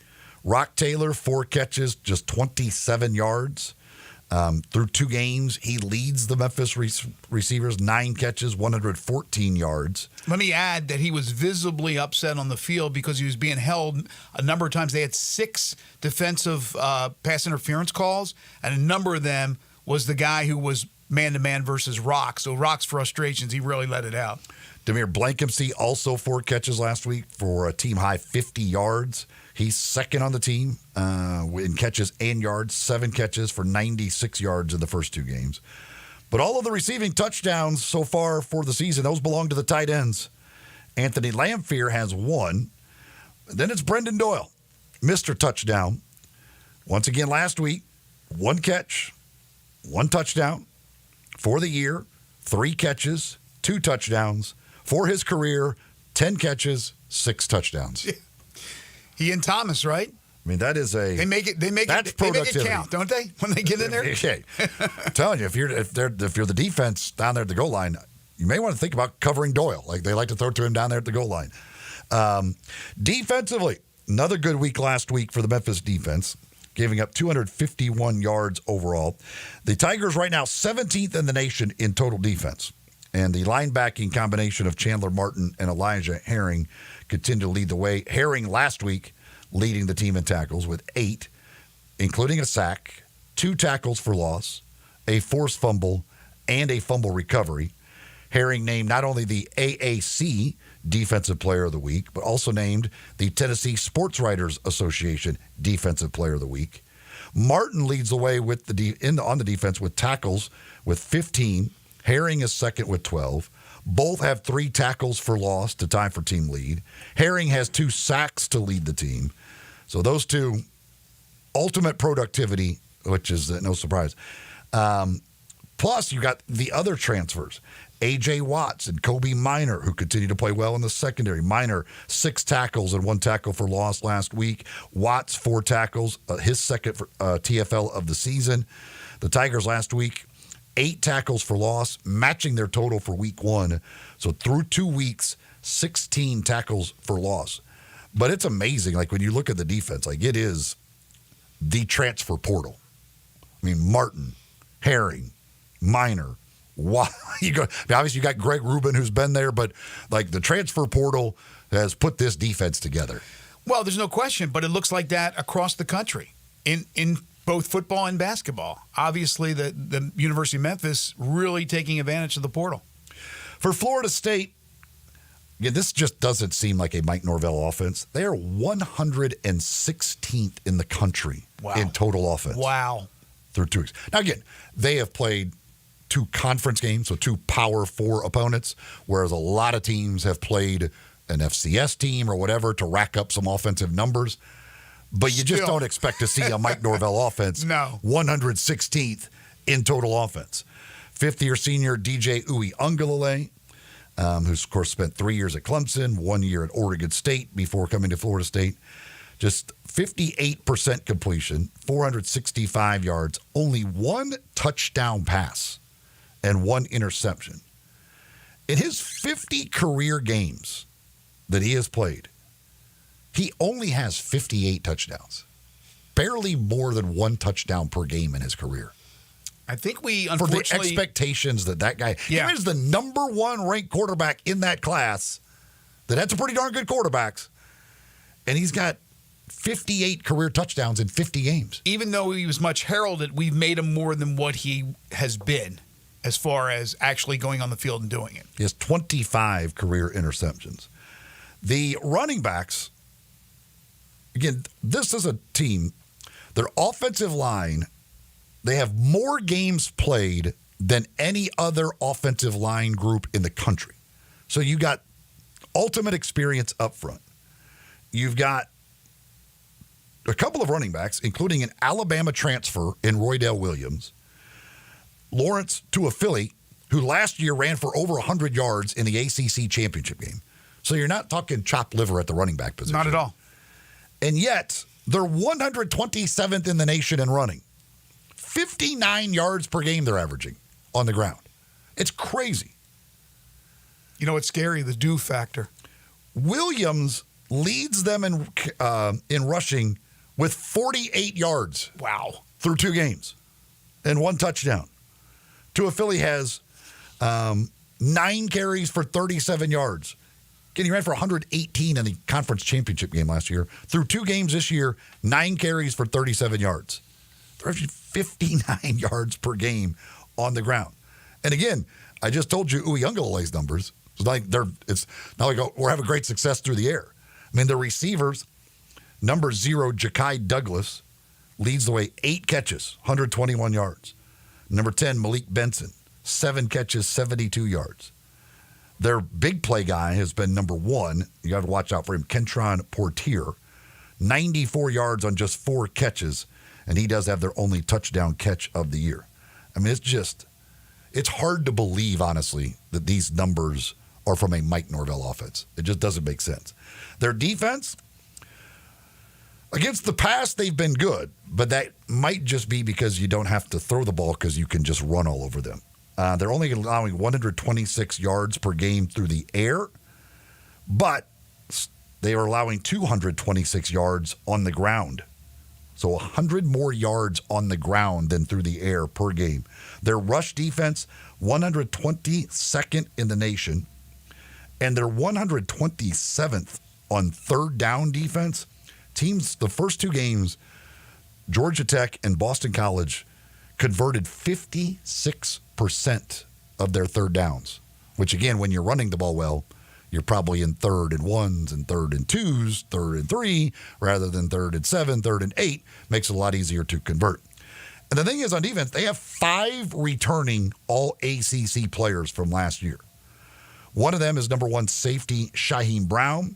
He leads them in tackles. Number 10, DJ Lundy at linebacker, another one of those all-conference guys from last year. He's got 11 solo tackles on the season. Up front on the line, number 5, Joshua Farmer. Number 11, Patrick Payton. Farmer inside, Payton outside. They were also all-conference guys a year ago. So, again, there is some real talent on the defensive side of the ball. Again, they just have not, for whatever reason, been able to stop the run to this point. It's almost like they have a hangover from what happened at the end of last year, and they haven't gotten out of the haze. And you're hoping that, if you're a Memphis fan, they don't figure it out this week, because they are in a haze right now. In the kicking game, they're also very good. Their kicker, Ryan Fitzgerald, who he made 2 field goals of 50-plus in their game in Ireland, including a 59-yarder, which is an ACC record for the longest field goal made in a conference game. He's 4 for 4 on the year. And their punter, Alex Mastromano, is 3rd in the country in punting average, just barely under 50 yards per kick. So they are very good in the kicking game. It will be a special night there. They are inducting their new class of their Athletics Hall of Fame, which does include a couple of former football players, Anquan Bolden, who, of course, was really good in the NFL, and LaMarcus Joyner, who was awesome and had a good NFL career as well. Florida State currently a 6.5-point favorite. The over-under currently sits at 52.5 for the 11 a.m. game. I believe it's actually an 11:07 kickoff, if you want to get real exact. 11:07 kickoff, Doak Campbell Stadium, down in Tallahassee on Saturday for the Tigers and the Seminoles. Our Tiger Football Report brought to you by Colonial Hardware, Napa Cafe, Binswanger Glass, and Central Barbecue. And by the way, that line went from 6.5 to 8 yesterday, back down to 6.5. When we come back, we're talking baseball with Kerry Miller. This is Sports 56 Mornings with Greg and Eli on Real Sports Talk, Sports 56 and 98.5 FM. Add a little fun to your lunch break. Join Johnny Radio for Sports 56 Happy Hour from 11 to 1 every weekday on Sports 56 and 98.5 FM. If you love sports and Mexican food, you can get the best of both at Los Cabos Mexican Bar and Grill on Summer near Graham. Watch all the big games on all the big TVs on all the walls at Los Cabos. And enjoy premium tequila shots anytime for just $5.50. Celebrate every day with lunch specials from 10 to 3 and happy hour from 3 to 8. Lunch is just $6.75 to $10.99 and margaritas start at $3.99. Experience real Mexican cuisine along with great sports at Los Cabos on Summer near Graham. Family Leisure is having the world's biggest spa setting. It's happening right now. You can save thousands on in-stock hot tubs that are ready to be delivered. Family Leisure has spas that start at just $28.99. You know those cold plunges? You can get one for yourself starting at $39.99. Or how about swim spas? They start at $17,499. Plus, Family Leisure has set up special financing just for this event. Have you been sitting on the fence about an above-ground pool? Get off that fence and get to Family Leisure to take advantage of huge discounts on all their in-stock above-ground pools. And if you need some patio furniture, it's all priced to move out now. It's not too late to have some summer fun, courtesy of Family Leisure. But you better hurry up. The world's biggest spa sale might go on forever. Family Leisure. Witten Road at I-40. Family and fun come together. Top Gun is the largest indoor range in the Mid-South, but size isn't their only difference. Top Gun has the best instructors with over 300 years combined experience and classes all the way from first shot to master marksmanship. Plus, Top Gun is affordable. Gold membership is just $48 a month. That's just $1.60 a day for unlimited range time. Free gun rentals with purchase of ammo and members lounge access. Top Gun 2770 Witten Road and TopGunMemphis.com. Always shoot with the best. Top Gun Memphis. Looking for sports in all the wrong places? Try the Owner's Box Sports Bar and Grill in Lakeland Town Square. Fun, friendly, exciting, and comfortable with wall-to-wall TVs for all your favorite games, 24 taps for all your favorite beers, including NA and local craft beers, and an in-front-of-the-wall full bar for all your other favorite beverages, including a full wine list. And in an upscale menu, patio seating, daily specials, and events, and you found all your sports in the one right place. The Owner's Box Sports Bar and Grill in Lakeland Town Square, Highway 70.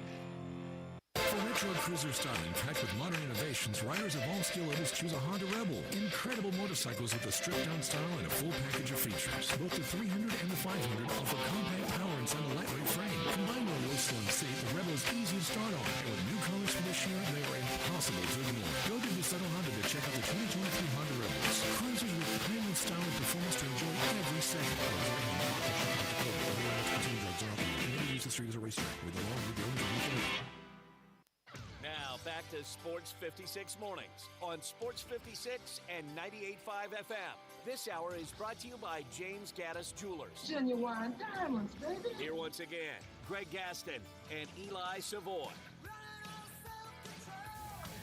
Getting down to the nitty-gritty in the Major League Baseball season. Several weeks to go, and that's it in the regular season. But we'll be talking with Kerry Miller throughout the postseason. We'll talk to him right now. It's time to talk some baseball. Joining Greg and Eli is Kerry Miller from the Bleacher Report. Here's Kerry with Greg and Eli. He is Kerry Miller from Bleacher Report. He joins us every week during the baseball season. You can follow him on Twitter at @CarrenceJames. How are you today? Greg, I'm doing all right. How you doing? I'm doing better than Clay Holmes. Oh, okay. 12 Most of us are. blown saves. Is that going to be an issue? Or are they going to go with somebody else? But is that going to be an issue as the Yankees move forward into the postseason? Yeah, I think it absolutely is. Forget, it was 4 or 5 days ago that Aaron Boone said they're going to get creative with what to do in the ninth inning. You don't want to be getting creative in early September with anything. So I don't know what the plan is there. I know they had Nestor Cortez pitched 4 innings of relief the other day and was mad about it. I don't know if they're trying to train him to be the closer or what, but they got to figure something out, because that is, one of the biggest, major concerns among the, all those teams with, 82, 83 wins. Maybe they'll get creative and re-sign Mariano Rivera, bring him back from retirement. They need some help. The Cortez thing was weird because he was like all mad about it, but then he was like, well, but if they want me to do that for the rest of the season, that's fine. I'll do it. What was he mad at then? Yeah, I think he got mad, and then he realized that he has no leverage because he has 1 year of arbitration eligibility left. And like, how dare you pitch me in relief? But if you want him to do it for the rest of the year, I'm cool. That's fine. I'm good. I'm good. What do we make? We've gone back and forth on the Astros. Now they're trying to avoid a sweep today against Oakland of all teams. Are we back that the Astros have no chance? Like, what's going on? Yeah, I mean, they just got Kyle Tucker back, but it's not sounding great on Verlander being. I mean, maybe he'll be available, but not vintage JV for the postseason. So that's a little bit concerning. But yeah, I mean they're still record-wise. I think over the past 3 months, the Mets are number 1, the Astros are number 2, or I guess the Diamondbacks are 2. Astros are number 1 in the American League. So they've been good outside of these 2 losses to the A's. It feels like they haven't strung together a run quite like they had when they overtook Seattle's 10-game lead in the span of what felt like 14 minutes back in June. But it still feels like they're. If you get Houston against Cleveland, right, in a 2-3 matchup in the ALDS, pretty much everyone's going to be picking Houston at this point. So I think that's where we're at. And it's not just because Houston always makes it to the ALCS these days. It just feels like they're more well-rounded. I think they're, even without a full-strength Verlander, I think their rotation is better. I think certainly their offense as a whole is better now that Tucker's back. If he can get back to looking like he was early in the season, that changes everything for them. Kerry Miller joining us on the Sissy's Log Cabin guest line. You brought up Verlander. You give him another start or two. If he doesn't have it, you can't rely on him in the postseason, right? No, I don't think you can. I mean, certainly at this point, Valdez is going to be their number 1 in game. Who would they even be matched up right now? I guess Minnesota in that 3-6 matchup. It should be Valdez game 1, probably Hunter Brown game 2, even though he got kind of shelled the other night by Oakland of all teams. But with Verlander out of there, and Javier and Urquidy have been out since June. Tommy John surgery, they're probably not going to be back next season either. Luis Garcia's not there, so this is not anywhere near the Houston rotation we thought it would be before the season began. Like, they're going to have to rely on Ronel Blanco and Spencer Arrighetti at some point. So that is, I think, the biggest concern with them heading into the postseason is who starts game 3, who starts game 4. So I was reading your article, not just yours, but the debating unpopular opinions around baseball. Oh yeah, that you guys put together. I had not even heard. I completely missed this. I guess when it was floated out there, the whole 6-inning minimum for starting pitchers. Mm-hmm. Is that like? Do you think that's ever even a realistic possibility? I don't know. I mean, that was one of my opinions. I think they should go with, because they're trying to come up with anything to reduce pitching injuries, and it is kind of backwards, but also backwards when our daughter was 2 years old. She was not sleeping well, and the solution was putting her to bed 3 hours earlier, and that somehow fixed her sleep. So if we somehow force them to pitch more, that will prevent more injuries. I don't know. It doesn't really make sense. But it's got to be, the idea is that guys are currently, right, they're training their bodies to go 100% on every pitch for 90, 95 pitches, and then they blow out their elbows eventually, because the human body is not supposed to do that. So if you get guys to become more pitchers than just flamethrowers, maybe they hold up longer if they learn how to take pitches off because they need to last 6 innings. I get the theory behind it. I don't know if it'll ever happen, but I think for it to happen, within individual teams, it has to be mandated at the league-wide level because, the toothpaste is out of the tube at this point. You can't tell a couple of pitchers, hey, stop throwing so hard, or you're asking them to, pitch themselves out of a job. For a while on this segment, we were talking about the possibility of Marcell Ozuna and the Triple Crown. That's not going to happen. So is this pretty much sewn up for Shohei that he's the MVP again? Yeah, I think it has been for a while. Certainly the Ozuna thing, if he had gotten the Triple Crown, that would have made things more interesting. I think even if he got the Triple Crown, if he had gotten to 51 homers and Ohtani ended up at 50-50, I think it still would have been unanimous for Ohtani. But now it's really, there's been a push for Lindor for MVP. Right. Still, the odds are heavily in. He's like minus 6,000. Like, it's not even really a debate, but I think it's just because we want to debate something heading down the stretch and there's not much else going on. But I think the biggest reason there's been a push for Lindor is because certainly the Mets have been red hot. And you look at the team, and it's like, how are they even doing this? Like, they don't really have an ace pitcher. Like, David Peterson, I guess, is their ace.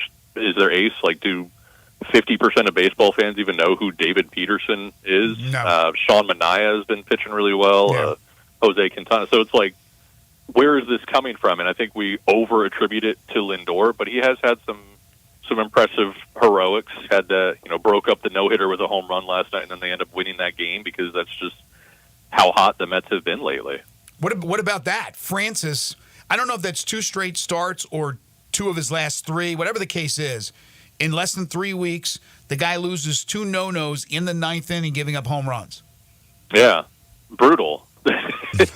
But also promising for Toronto. Detroit, that word. Got this guy who's pitching really well down the stretch. The one guy that got back in the Yusei Kikuchi trade, Will Wagner, he's batting like 350. So now they have these 2 pieces for the future. It's kind of it's almost nice that he's pitching that well and they still lost the game. Helps their draft position. They don't need to be winning games right now, but I think it was 2 starts in like 18 days or something like that. So it was like 2 out of 4 starts. Wow. Took a no into the 9th, but yeah, really impressive. I mean, he's even before that, even excluding the no-hit bid, like he's been maybe the 3rd or 4th most valuable pitcher since the All-Star break in all of baseball. I mean, it kind of came out of nowhere.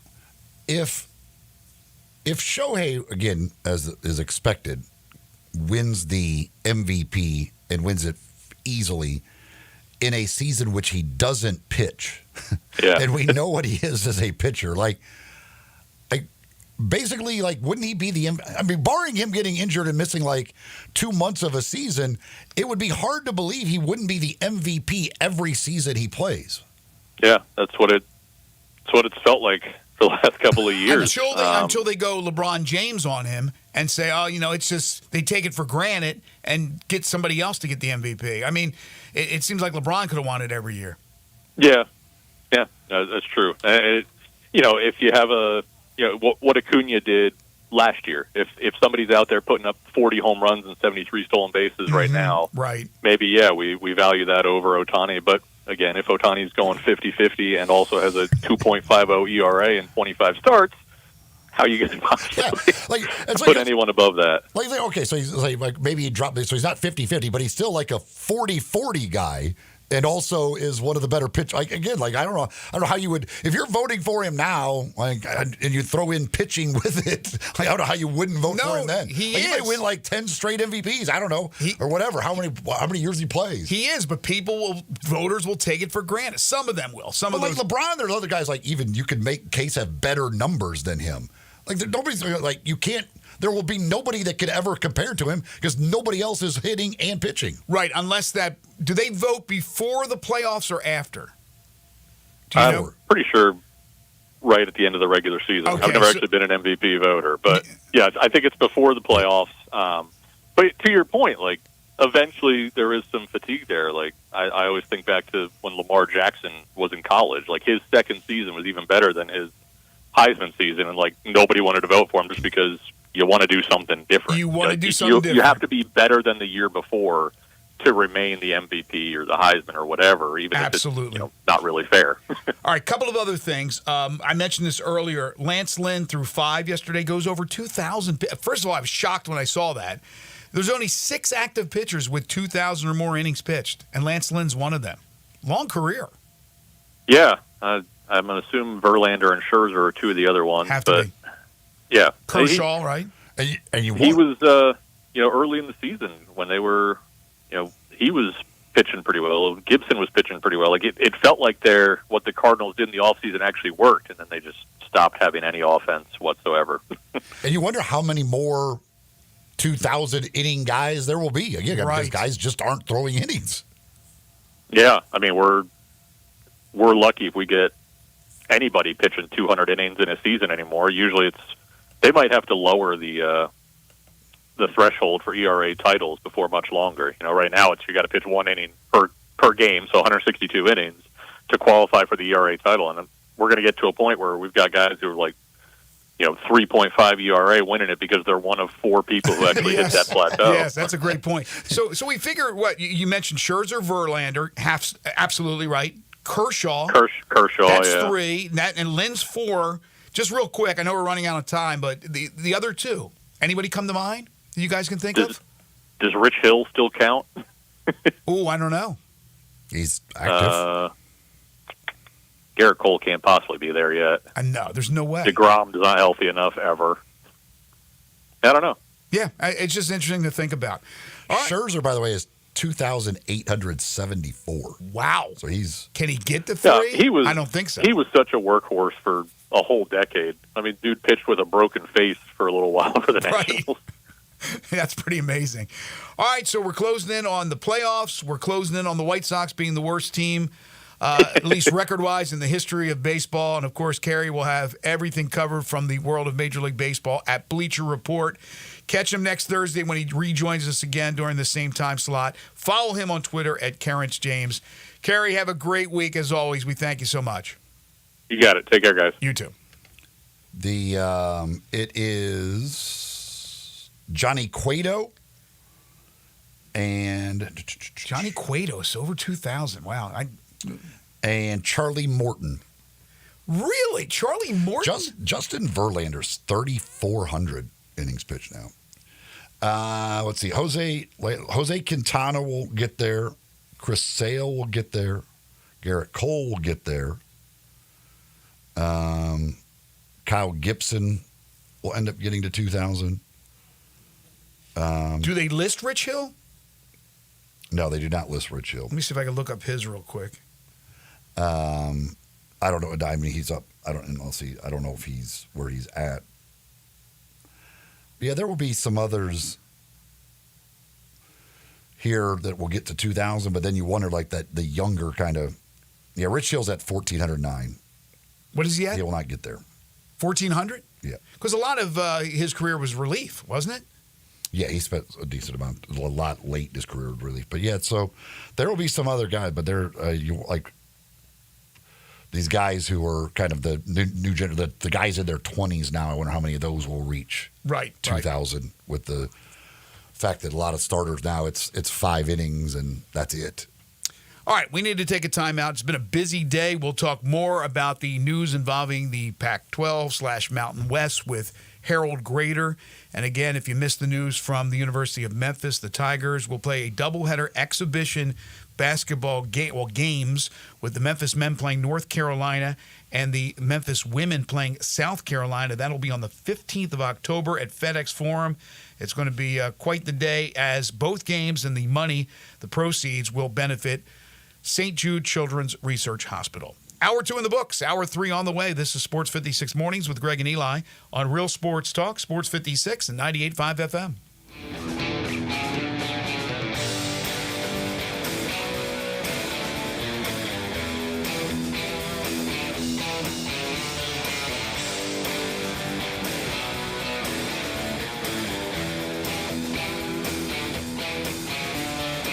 They're taking care of business in Memphis right on the river with Grind City Brewing and all of their great products. Look, this was a dream come true for a father and son duo. And if you have not been to that brewery right on the river, just to the north of downtown, you're really missing something special. And now you can't miss their product. Wherever you go, you see a brand new label. It's clean, it's beautiful, it's distinctive. You'll know Grind City Brewing, and of course you know their products like Poppy's Pills, that great Pilsner, or Tiger Tail, that very creative craft malt liquor. There's the new Thaddeus Amber Lager. That is absolutely a great light beer. There's the India Pale called Godhopper. It's outstanding. And then there's the Belga, the Belgian-style wheat ale. They keep bringing hits at Grind City Brewing. Take your basketball skills to the next level at Shoot 360 Memphis. Shoot 360 is a revolutionary basketball training facility that combines cutting-edge technology with gamification and provides instant, objective feedback with hands-on, one-on-one expert coaching. And now, introducing Shoot 360 Cordova, a newly renovated 50,000 square foot facility with 2 NBA regulation-sized courts, 3 high school-sized courts, and 4 shooting bays with Shoot 360 technology. Memberships are now on a monthly basis. And yes, you can become a member at both locations. Whether you're an aspiring young talent, NBA player, or looking for a unique workout, all skill levels are welcome at Shoot 360 Memphis to learn proper shooting and passing techniques, improve fundamentals, and gain a competitive edge while having fun. Shoot 360 Memphis, now in Cordova and Collierville. Call them today at 901-779-3176. That's 901-779-3176. The future of basketball training is here. Shoot 360 Memphis.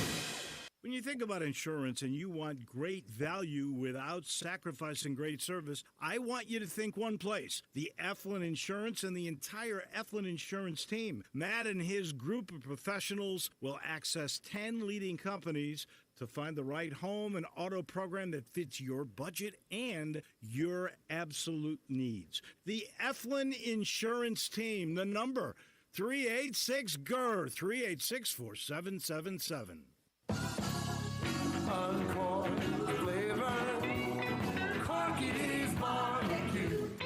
Hi, this is Jimmy Stovall with Corky's Barbecue. We're celebrating 40 years in Memphis since opening our doors in 1984. And all of us at Corky's want to say a big thank you to Memphis and our loyal customers on our 40th anniversary, September 18th. To celebrate you, we are offering our world-famous regular barbecue pork sandwich for only 40 cents with any purchase. That's right, only 40 cents with any purchase. This offer is drive-through only, so don't miss out. Mark your calendars for September 18th. 40-cent regular barbecue pork sandwich at Corky's. Limit 4 per order.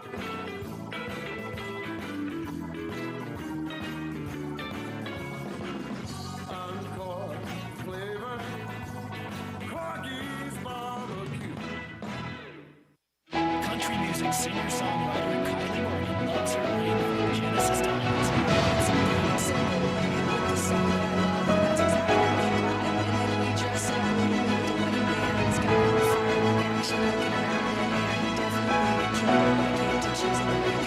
These three bands have joined in the pleasure of Genesis because of the reputation, the quality, the personal service, and of course, the value. So the pressure to buy it. Songs sensation bridesmaids. I had at least 1,000 DMs asking from the future brides where I got my ring, who I worked with, because I thought I was someone who kind of just looked at me as a person to ask. Advice to all those girls. This has been a great experience. Once again, Genesis Diamonds and Music Store. This Sports 56 traffic report is brought to you by Luttrell Building. They keep you moving. Sports 56 traffic.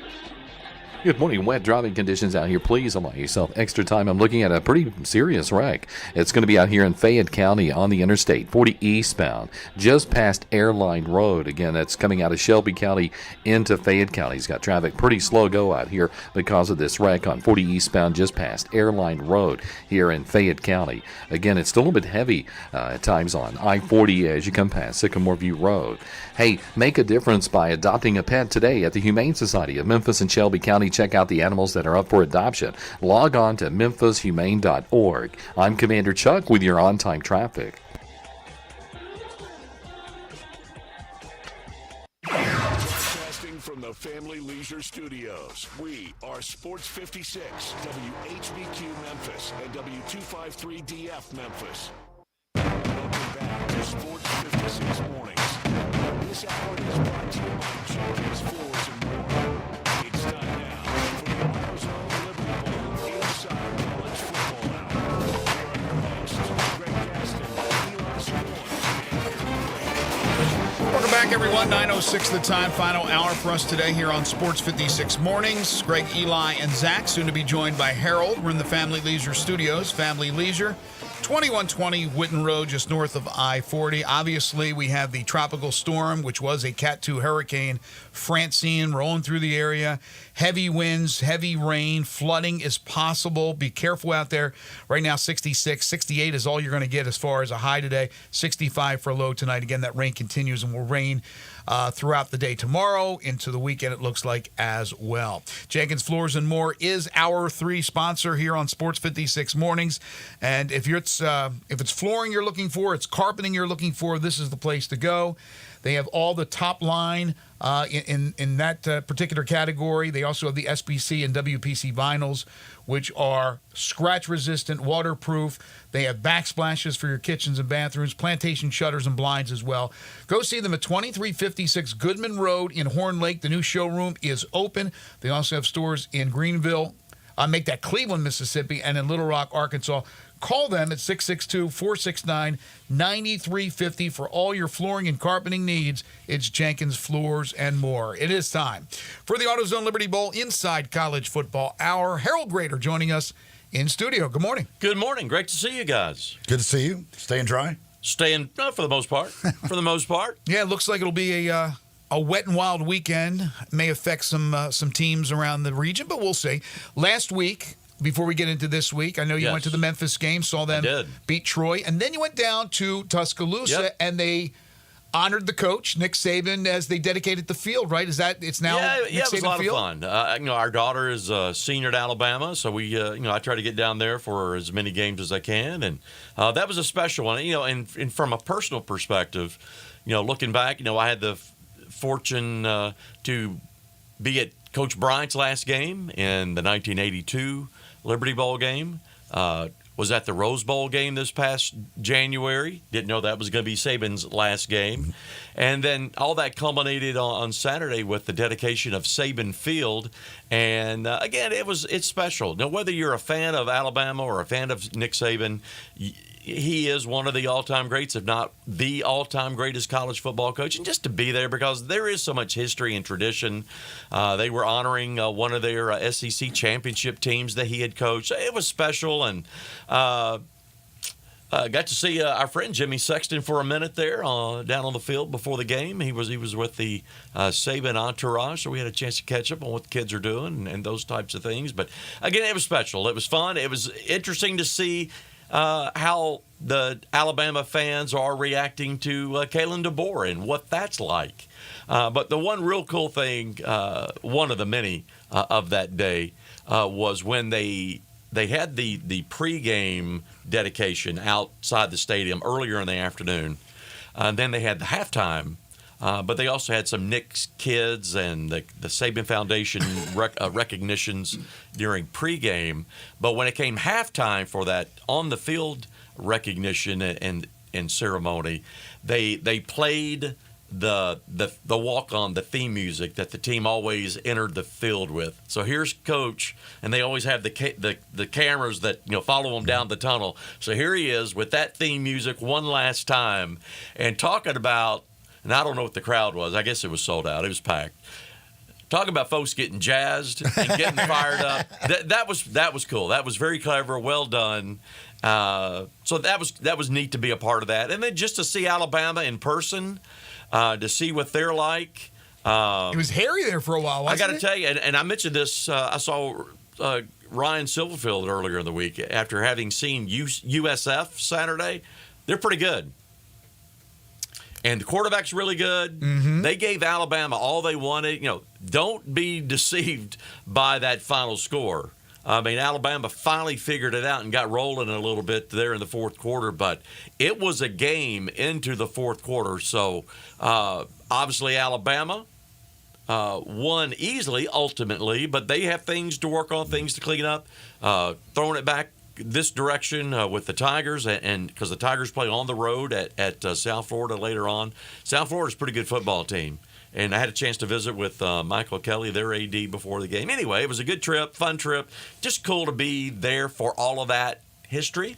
And see your daughter. Very nice. Saw my daughter. Yeah. South Florida showed that they're pretty good with what they did against Alabama. Tulane showed they're pretty good. Had a chance, should have beat Kansas State probably. Had a very good chance. Could have been tied if they'd a questionable penalty call that would have allowed them to tie the game. UTSA maybe showed they're not nearly as good as we thought they were. And now this week, Memphis kind of gets to show, how good are you? Like, we've seen beat up on a couple of bad opponents. Florida State, and granted, they're 0-2, but it's still Florida State. So this week, Memphis can kind of prove what it is. Oh, absolutely. The opportunity is there. And we all know that Florida State, I think, with the caveat of I think, they are better than what they have shown. They're more talented, for sure. Yes. Now, what that looks like on the field, so far, that talent hasn't delivered. No. Quarterback has been subpar. The running game has been subpar. But you got to know, they have been grinding. I know you guys talked to Ryan earlier this morning. You know Florida State's been grinding on it. Are they going to be better? Absolutely. Florida State will play better than what we've seen these first two games. They're going to give Memphis their best shot. But I also think on the Memphis side of that equation, until Florida State can prove that they can stop the run, I'm running it. Yeah. Run it until you can stop us. And then we're going to turn Hennigan loose. I think everybody expects the Tigers to open up the playbook, that they've been pretty, I don't want to say vanilla or conservative, but they certainly haven't shown everything that they can do and is in their playbook. So I guarantee you that Cramsey is going to, and Ryan, they're going to open up the playbook for Seth Hennigan. And I think that going into the year, I thought maybe a chance. Let's go down there. Don't be embarrassed. Now, I without my tiger blue glasses on, I think Memphis has a legitimate shot to go down there and win one on the road. You're also going to see, and Ryan's expecting this, that Mike Norvell will open up his playbook as well, do some things, maybe some trickery. Here's the other thing, this little side story. DJ Uiagalelei, who has struggled, and Eli had all his stats for his career, a guy who was much heralded coming in, but has not lived up to those expectations. I think I know where you're He's going. Had moments. Yes.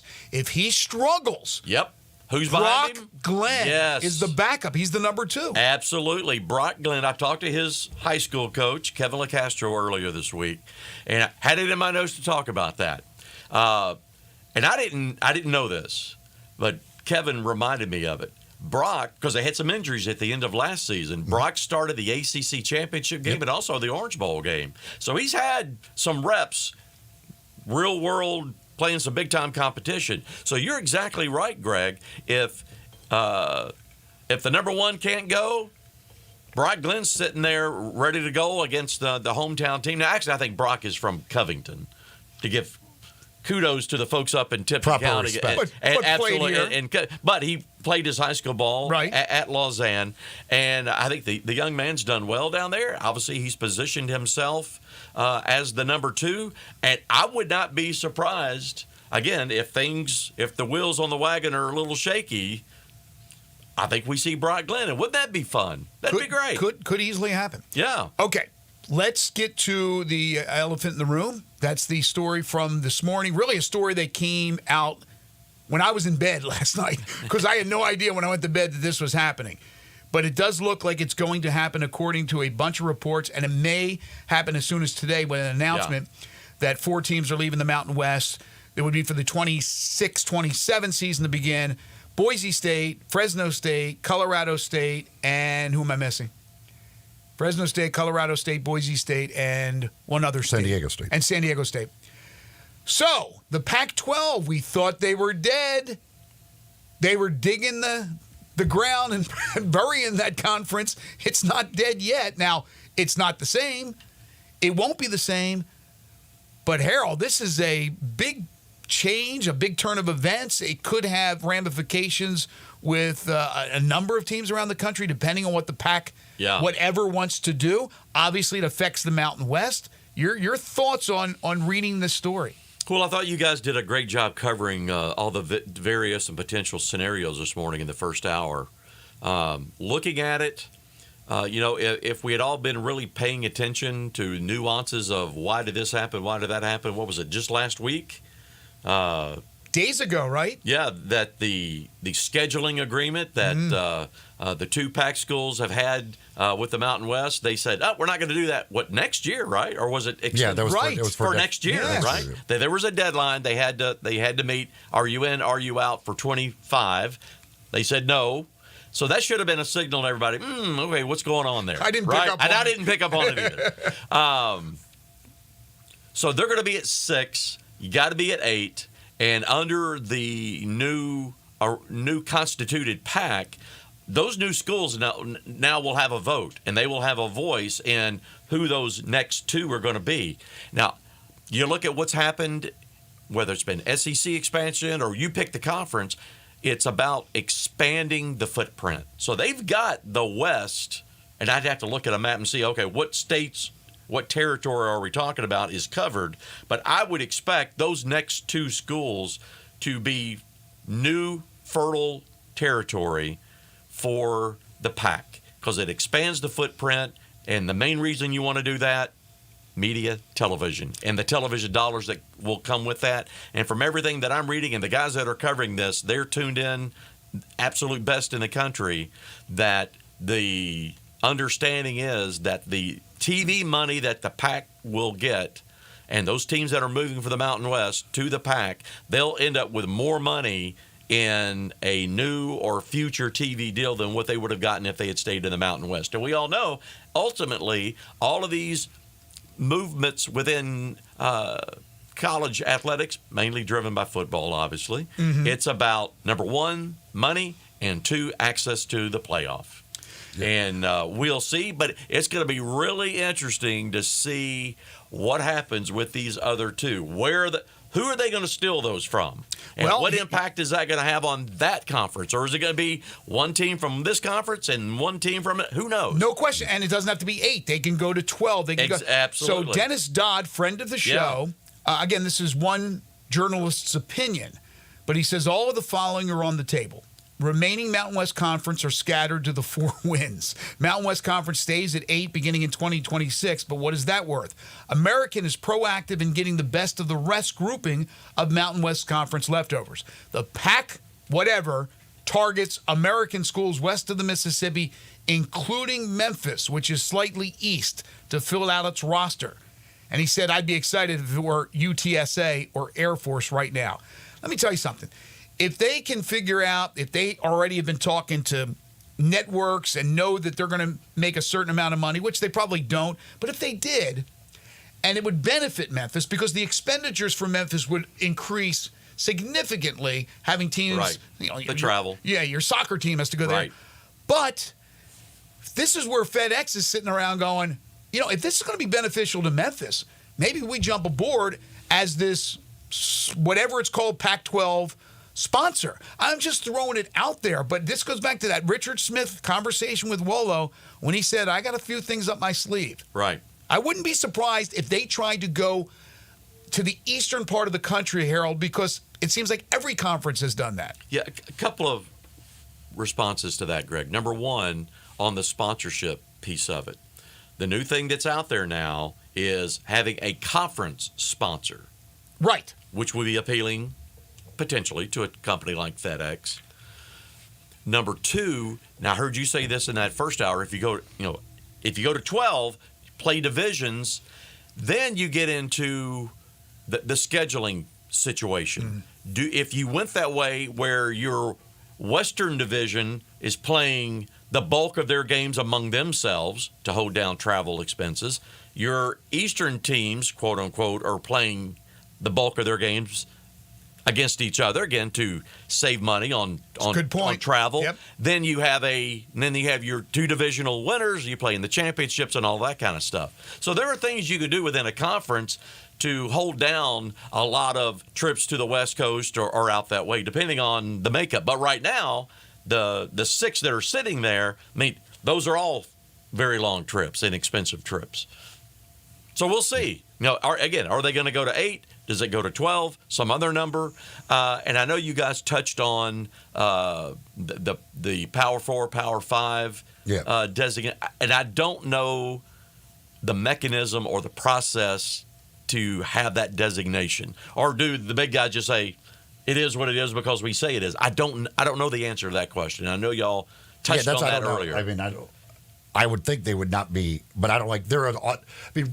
Really, they're like it's the autonomy conferences, which I guess the Pac-12. They were originally given that, but do you snatch that away from them? And do you still have that? Yeah, I don't know. If you get to the minimum of 8, do you retain that? Yeah, do you retain? I don't know the answer to that. And and all of this reporting today, hopefully somebody will answer that question. I did. This is hilarious to me that Bruce Feldman tweets out that the Pac-12 Board of Directors has voted unanimously to admit the schools. A whole 2-0 vote. They were not divided on this one. The two of them actually agreed. So good. I'm good to see that the two are in agreement. And this vote went the way they were. They were really worried there for a second. Can we get Can we pull all these votes together? Yeah, I think we can. I think we got it. I think we're good to go. Yeah. What they do? The two presidents. Hey, let's meet at Starbucks for coffee and let's talk about this. I'll give them credit. They've been up early this morning. They did it early. West Coast stuff. They're out there 6 o'clock in the morning. They're doing this vote. They still believe to the Pac-12, so they have Washington State and Oregon State vote 6 times each. Get to that 4th round, and Oregon State decides, no, I'm going to throw a no in now. No, it's got to be unanimous. Come on, what are you doing? I would hope that you could find a way to get this one to be unanimous. Now, this was one I was really confident in being unanimous. That the two could come together and say, hey, instead of remaining at 2, how about we add some other schools?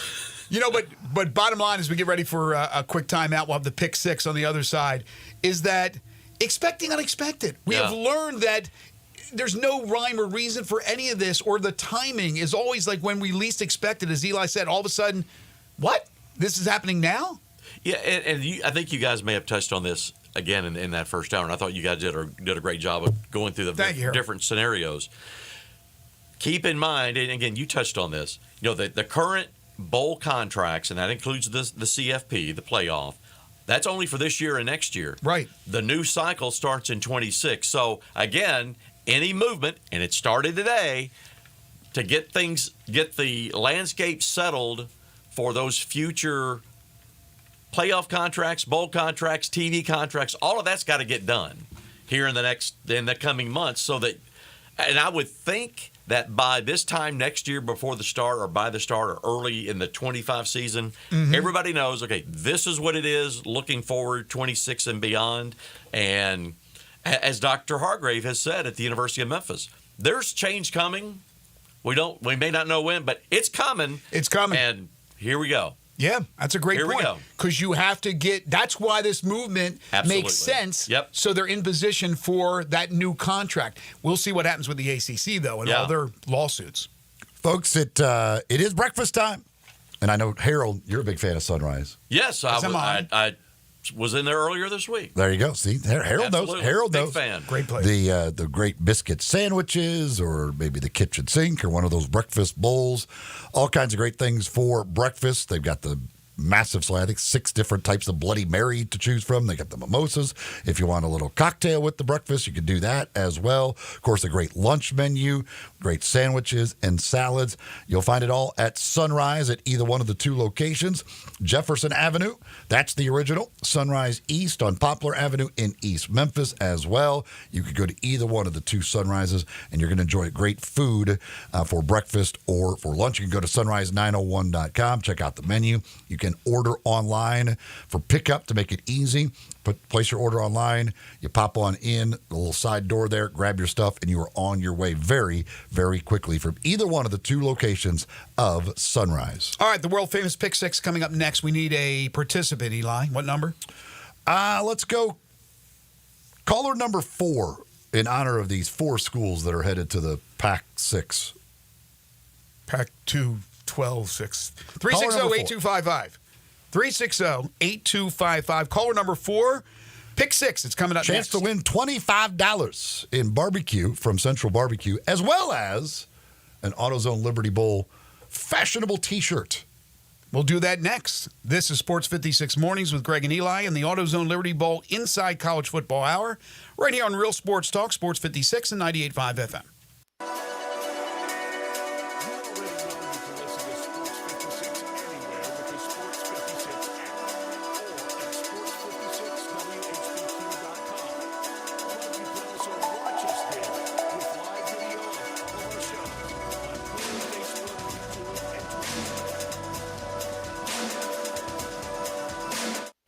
Something you can't do anywhere else, then join me, your buddy Johnny Radio, at Top Gun Memphis this Thursday, 11 to 1, to experience the fully automatic machine gun package for just $99. It includes 3 different machine guns, ammo, range safety officer, and a shooting range. New to shooting or just need to learn? Top Guns Academy is nationally recognized, and memberships start at just $29.95 a month. Gun rentals are only $10. Join me this Thursday at Top Gun Memphis, 2770 Witten Road.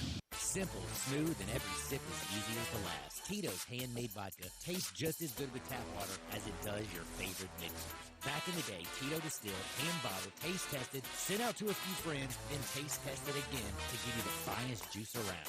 No frills, no flavors, no fancy labels, just the good stuff, just Tito's. For recipes, videos, and more, visit Tito'sVodka.com. Distilled and bottled in Austin, Texas. 40% alcohol by volume, namely 80 proof, crafted to be savored responsibly. How's Wingstop sound? Crispy, juicy, classic wings. Made to order, cooked to perfection. And sauced and tossed in those 11 soul-satisfying flavors. Paired with hand-cut seasoned fries, house-made honey mustard, blue cheese, or signature Wingstop ranch. And of course, spicy Cajun fried corn. I think you heard enough. Get your flavor delivered at Wingstop.com. I'm sure we give the sheriff a point, but if you're really looking for a provide some something, then you come to the deputy sheriff or a correctional. Your chance to make a difference in our lives. It's more than standing behind your man, it's standing up for children. Find out more at SESOcareers.com. It's SESOcareers.com. Come be the difference. If you own a business, you know Luttrell Belting keeps you moving. Luttrell has cost-effective belts, conveyor components, and 24/7 on-site service to keep you operating smoothly. Text or just a phone call away at 800-441-8946 or online at LuttrellBelting.com. Luttrell's Memphis plant stocks belting in nearly every size and finish, and if they don't have it, they'll make it. From ordering to selection, fabrication, and installation, your Luttrell sales rep is there for you. Luttrell Belting keeps you moving. Hungry for that delicious smash burger flavor? Dyer's Cafe is the original smash burger since 1912 and still smashing burgers in Collier's historic town square. Come out for their lunch specials Monday through Friday, 11 to 2. Ask about their world-famous split dog and authentic Chicago or New York dog. Try the leaner side of Dyer's with a grilled chicken sandwich or freshly made salad. Also serving Lakes, Delta-raised catfish, Pasquale's tamales, and a customer favorite hand-breaded onion rings. Dyer's, serving world-famous burgers, dogs, and shakes in Collier's historic town square. Sports 56 Morning. This hour is brought to you by Jenkins Floors and More. Now, the leader of the AutoZone Liberty Bowl Inside College Football Hour. Here are your hosts, Greg Gaston, Eli Before we bring on our lucky fourth caller, Dan, congratulations to Jim, who defeated Harold last week, despite a good week for Harold. But Jim, congratulations. Way to go, Jim. 6-1. That's pretty strong. So he got his bonus, 6-1. Harold and Eli, 5-2. You each got your bonus. I'll take 5-2. I was just 3-3. I lost my bonus with Iowa. Iowa blowing that game against Iowa State. So that was last week's result. Again, congratulations, Jim. Enjoy the barbecue and the AutoZone Liberty Ball T-shirt. And now we bring on caller number 4, lucky caller number 4. He's Dan. Hey, Dan, how are you? Hey, guys. How's it going? Going well. All right. We got some games to pick, Dan. You got some barbecue to win. Most important question, who are you going up against? You, Greg. You're going up against me? Okay. They've been picking on Harold. Good choice. Enjoy the barbecue. Enjoy the barbecue. But Harold, good week. Still comes up a little short as Jim had the big week. Let's see if Dan can have another big week and make it 3 for 3 with the callers. Okay, we begin with the Alabama game. 16-point favorite at a Wisconsin team that's, they're not that good, but they're playing at home at Camp Randall, excuse me. Always customary to begin with Mr. HG. Harold, how do you say it? Indeed. First road game of the year for Alabama. As I said earlier, a much tougher game than the score indicated last week against South Florida, a 42-16 Alabama win. Wisconsin, they're undefeated, right? 2-0? I believe that's correct, yes. And the number's 16? 16. And it's at Wisconsin, right? It is. That didn't matter. Alabama. Eli? You're such a homer. Coming. Yes, I am. Yes, I am. I just don't know on this. What do you know about the quarterback? Tyler Van Dyke. Yeah, he's the transfer from Miami, right? Yeah. Yeah. I mean, the game against South Florida could have been a little bit of a wake-up call. So Alabama may come out and play well, but I mean that's not an easy place to go in there and play. 16 is Luke Fickell, 16 is a lot. I'm taking Wisconsin. Give me the 16. Jump around. All right. I was going to take Wisconsin. I just feel like Bama will wake up from what happened last week and win this game probably by 17-21 to cover. Probably making a mistake here, but I'm going to go Alabama. Dan? I'm going Alabama, too. Okay, so we're the same on that one. In the SEC, got an SEC battle in Columbia, South Carolina. LSU on the road, a 7-point favorite at the Gamecocks. Eli? Despite South Carolina's performance last week, which was very impressive, I am going to go with LSU. I'm going to come back with South Carolina. I don't think they're great, but they looked great last week, and they're playing at home in front of a big crowd at Williams-Brice. I'll take the Gamecocks, and I'll get the 7 points. Dan? I'm going to go Gamecocks, too. Okay. HG? Yeah, I think this one's going to be close. For me, the question is South Carolina better than we thought? And LSU obviously has not looked as good as they can be. So there's that balance in there. South Carolina's getting 7? South Carolina is getting 7 at home. Getting 7? If the South Carolina defense can play another tough game, I think they could outright win this. You're going to give me 7? I'm taking South Carolina. Okay. Sweet. I'm on an island on both of them. BC, Perfect. Boston College gets 16.5. Of course, they have a win over Florida State. 16.5 points on the road at Mizzou. We know Mizzou took that big step up last year. They got Cook back and Burton back. Great combination, quarterback to receiver. But I'm getting 16.5. I know Boston College is physical because I saw them play physical. I'm going to take the points. I don't know if they can win outright at Missouri. They probably can't. But to stay within 16.5, stay within 16, yeah, I'm taking BC. Dan? Does Missouri still have that little running back that had such a good year? No. Schrader. He's gone. Not there. That's too bad. I'm going to take Missouri still, though. Okay, so you got Mizzou. That's one we differ. HJ. Yeah, I think both teams have pretty good defenses. I'm going to get swayed by a very prominent Mizzou grad who stopped by the office this week and dropped off a Mizzou cap for me. Our friend Mark Russell, the executive editor of Commercial Appeal. Really? Yeah. So because of that, very you're taking stylish. Mizzou? He's a big Mizzou guy, and he said, you need to have a Mizzou cap. Okay. So I'm going to go Mizzou this week because Mark Russell gave me a cap. Makes as much sense as anything, Absolutely. right? It's as scientific as I can get on that pick. You don't know any Boston College grads? Do you know any? Doug Flutie, but did he actually graduate? Or did he just run out of eligibility? And he did not drop off a hat for you. And he has not drop off a hat. No. Eli? So I'm taking Boston I do College. like Bill O'Brien, though. I like Missouri a lot. I think they're really good. I think they win the game, but I'm going to take 16.5 points with Boston. Yeah, that's a lot of points. Bill O'Brien has done a nice job so far early in his tenure at BC. All right, so we completely split on that one. 2 for BC, 2 for Mizzou. Civil War. We already have those cups going, like the Apple Cup, Washington State play this week, Oregon and Oregon State. And now it looks like Oregon State's going to have some new friends in the Pac whatever. Oregon minus 16.5 at Oregon State. Dan, you're first. Oregon State. HG. Yeah, I think the Oregon State defense is a tad better. I'm going to take Oregon State and all those points that the other side's got to give up. Eli? Keep feeling like Oregon. I mean, you feel like Oregon's got to kind of wake up here at some point and kind of put it together. They've not done it the first 2 weeks of the season. But Oregon State got to play angry for being left by Big Brother. I'm going to take the points. I'll take Oregon State. Well, I like to be different than Dan, but I agree with you guys, and I had Oregon State already penciled earlier in the week that I was going to take them. So I'm taking Oregon State as well. That's a clean sweep. We're taking Oregon State. We're getting 16.5 at home. Memphis +8 at Florida State. HG, you're first up. Yeah, looking forward to being down there. First trip to Tallahassee for me since my freshman year at what was then Memphis State. Campus radio. How about that? Play-by-play of the Metro Conference baseball tournament. Wow. How about that? Way back in the day when Florida State was really, really good in baseball.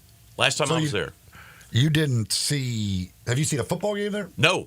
That's why I'm this really is your excited first. about this. Okay. I did see the Circus College on that trip, as I recall. Remember that? They have is it Clown College or Circus College? I think it's Clown College. Yeah. I'm looking forward to seeing that, too. I think that's still there. You didn't think about enrolling? No, I already have my master's degree in that, Eli. Are you kidding me? Come on. Takes one clown to know another clown, right? I am looking forward to this game. And, it's such a homecoming. Not just Mike Norvell. There are other folks on his staff that are friends of all of ours. Jeff Cupper, Justin Krause is on that staff down there with Mike, and that's going to be a lot of fun to see all those folks. Kind of talked about this one. I think Memphis runs until they prove that they can stop it. Tigers are getting 8. They're getting 8. Tigers. Now it changed to 6.5. Yeah, but we went ahead and sent these out yesterday, so we're going Memphis +8. Eli. Yeah, I mean, I think the ability to run the ball, and I just don't have a whole lot of faith in DJU. Over a touchdown. Yeah, I'm riding with the dogs. I'm taking another dog here. I'm going to take the 8 points with Memphis. Before the season started, we made our predictions, and I had the Tigers losing 2, winning the conference championship. 1 loss to South Florida. Yeah. We talked about them earlier. They're good. The other one was the Florida State, but we've seen the struggles of Florida State. I still think it's going to be a tough game for Memphis to win. But you're giving me 8 points. Yeah, I'm going to go ahead and take Memphis as well. Dan? I guess I'm going to take Memphis, too. All right, so a clean sweep for the hometown team. And then finally, the juggernaut that is Ole Miss steps up a little bit in competition. Not like they're going up against Ohio State, but much tougher than the first 2 games they played. They are getting 20, or they're giving 23 to Wake Forest, and it's in Winston-Salem. Yeah. So, Eli, you're first. Well, while I was riding with the dogs on a lot of the other games, this is not a live dog. Ole Miss is going to score 50, minimum. Yeah. I don't know that Wake Forest could get to 27, and even if they do, Ole Miss will probably then get to 60. Ole Miss. I'm not getting in the way of that right now. I've won 2 already. I'm talking about in the gambling form with Ole Miss. They've covered both. Ole Miss will cover this one, win on the road. I'm with Eli. I think they win easily. Dan? I'm with Eli and you too, Greg. I'm going to take Ole Miss. Okay, and then HG? Yeah, Wake's a golf school, not a football school. Ole Miss, easy. All right, we go to our best plays, our best bets of the 6 picks that we made. Harold, you're first. Ole Miss. Eli? Ole Miss. Oh, gosh. I just want to be different here. Let's see. I'm going to go with Boston College. Okay, Dan? Ole Miss. So that could be the difference right there. That That's could be my the barbecue here. That could be the backbreaker for me versus Dan. Dan, best of luck. Thanks for getting in. Thanks for listening. Thanks, guys. I always enjoy the show. Appreciate Thanks, it. Dan. Enjoy the barbecue next week. Yeah, absolutely. I don't know why I went different from you guys, but Ole Miss is winning and they're covering. Oh, yeah. I just feel pretty good about Boston College getting that many points. I mean, Mizzou's good, but I'm not. I hear you. I'm not sold that they're as good as last year. Losing that running back was big. Right. No, I agree. And I agree. Dan asked about that running back. But when you're an SEC school playing at home, you can't lose to Boston College. No, you're not going to lose. Well, but can you cover? Yeah. you You think Mizzou will win the game, though? Oh, yes, Okay. yes. Okay. The ACC has not done a whole lot to give you faith right this year in an ACC school, especially against an SEC school. Right. Outside of Miami, the ACC really hasn't done much. The other team that beat Florida State turned around and lost to Syracuse. Yeah, Tech. Yeah. So, we made Boston College is better than we thought because they beat Florida State. Well, again, it may just be Florida State's not that good. It could be. It could. It would answer a lot of questions. It could end up being that Florida State is not that good, and so Boston College really isn't that good. I mean, Boston College did a hell of a job against Florida State. They kind of dominated Florida State. On the flip side, it could be that for 2 games, they've been in a haze, like I said earlier. They've been sleepwalking. They've been hungover from what happened at the end of last year. Yeah. And they find their way this week. Hopefully for Memphis, they don't find their way this week. But you know Norvell, he's jazzed for this one. It is going to be fun. Absolutely. The tacticianists between the 2 coaches, the chess game between really Pretty good sure that's not a friends. word. Pretty sure you just made up a word. Did I make up a word? Tacticianist. Well, whatever. It'll be That's close Silverfield. enough. It sounded good to me. sure it's a Silverfield. made-up We know what you meant. Silverfield tacticians. I think it's just the tactician. Tacticians, right. Silverfield versus Norvell. I mean, again, there's a lot of things at play in this particular game. Folks, if you got a move coming up, a new home, new office, wherever you're headed, maybe it's across town, maybe it's cross country, wherever you're headed, don't want to try and do it all yourself? That's really stressful. That's a lot of problems.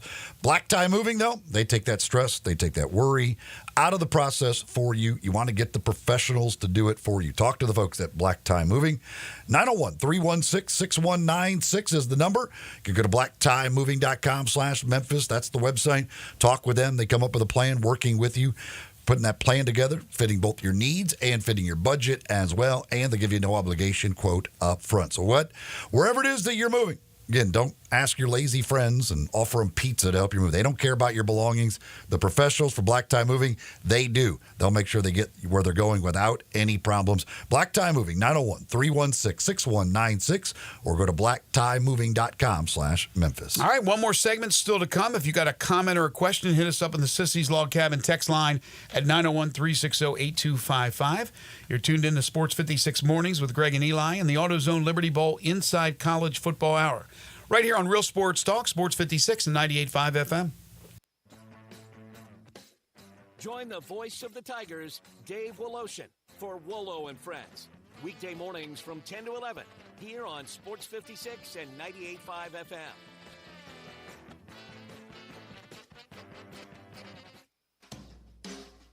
Summer's heating up, and so are the savings at Choate's. We've got 3 incredible offers to make your season spectacular. First up, our Grill and Chill with Choate's Summer Special. Upgrade your HVAC system and choose between a free Yeti cooler or a Green Egg grill on select systems. Then power through any outage with Choate's generators. Be one of the first 50 customers to buy a generator and score a massive 75-inch TV or an iPad. Also, don't forget about our tankless water heater offer. Purchase a tankless water heater from Choate's and receive a premium toilet free. Don't wait. These offers are too good to last. Turn to the experts with Choate's and call 347-8086 or visit us online today for your free estimate. Now introducing Choate's air conditioning, heating, plumbing, and generators. Choate's, let our family serve your family. Bucks, cash, bread, coin, dough, bank, loot, cheddar, whatever you call it, the Cash Instant Games from the Tennessee Lottery have lots of it. 4 great games absolutely loaded to the brim with top prizes from $50 to $1,000. Now that's a whole lot of cabbage, moolah, cheese, dinero, Benjamins. Well, you get the idea. Only from the Tennessee Lottery. Game-changing fun. Good luck,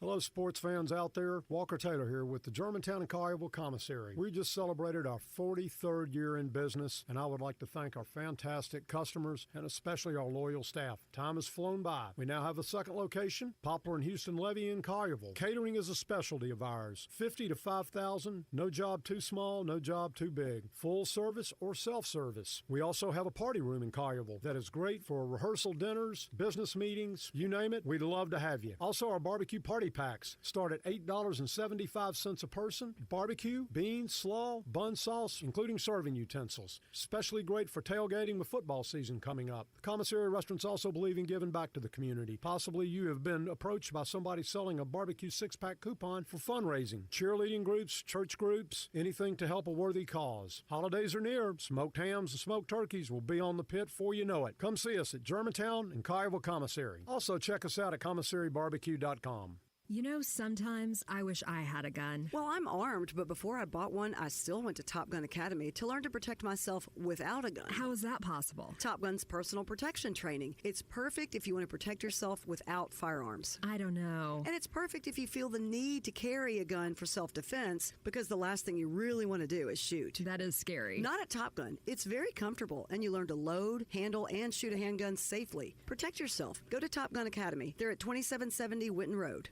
Wash your house, wash your office building? Impossible! Not if you call Wilson's Pro Wash. Your house, fence, driveway, warehouse, store, hotel, even cars and trucks can all be squeaky clean and beautiful after pressure washing by Wilson's Pro Wash. Wilson's specializes in cleaning all hard surfaces: concrete, stone, brick, and mortar, even wood and vinyl siding. Then Wilson's can seal their surfaces so they stay looking brand new. Call Wilson's Pro Wash, 901-524-6799, or online at wilsonsprowash.com. Sports 56 morning. This hour is brought to you by Jenkins Floors and More. Now, the leader of the AutoZone Liberty Bowl inside college football hour. Here are your hosts, Greg Gaston, Eli Savoy. Welcome back, everybody. Mentioned this earlier, HG, that, of course, Saturday is the Southern Heritage Classic, and your game won't be for another 3 months or so, but this will be one of the big games, of course, that is not a Memphis Tiger game that will be staged at that stadium, which is under renovations. But should be, even though it's 33,000, somewhere in that neighborhood, I would imagine they'll pack it up. We certainly hope so for our friend Fred Jones. What a legacy he has and that game has in our city.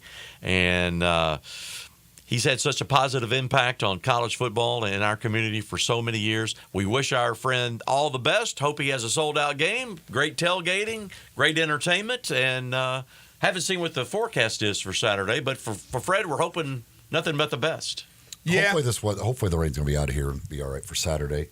What do you know? Are they using the Tiger setup for their capacity, or what your setup? That's a great question. I don't know. Okay. I do not know.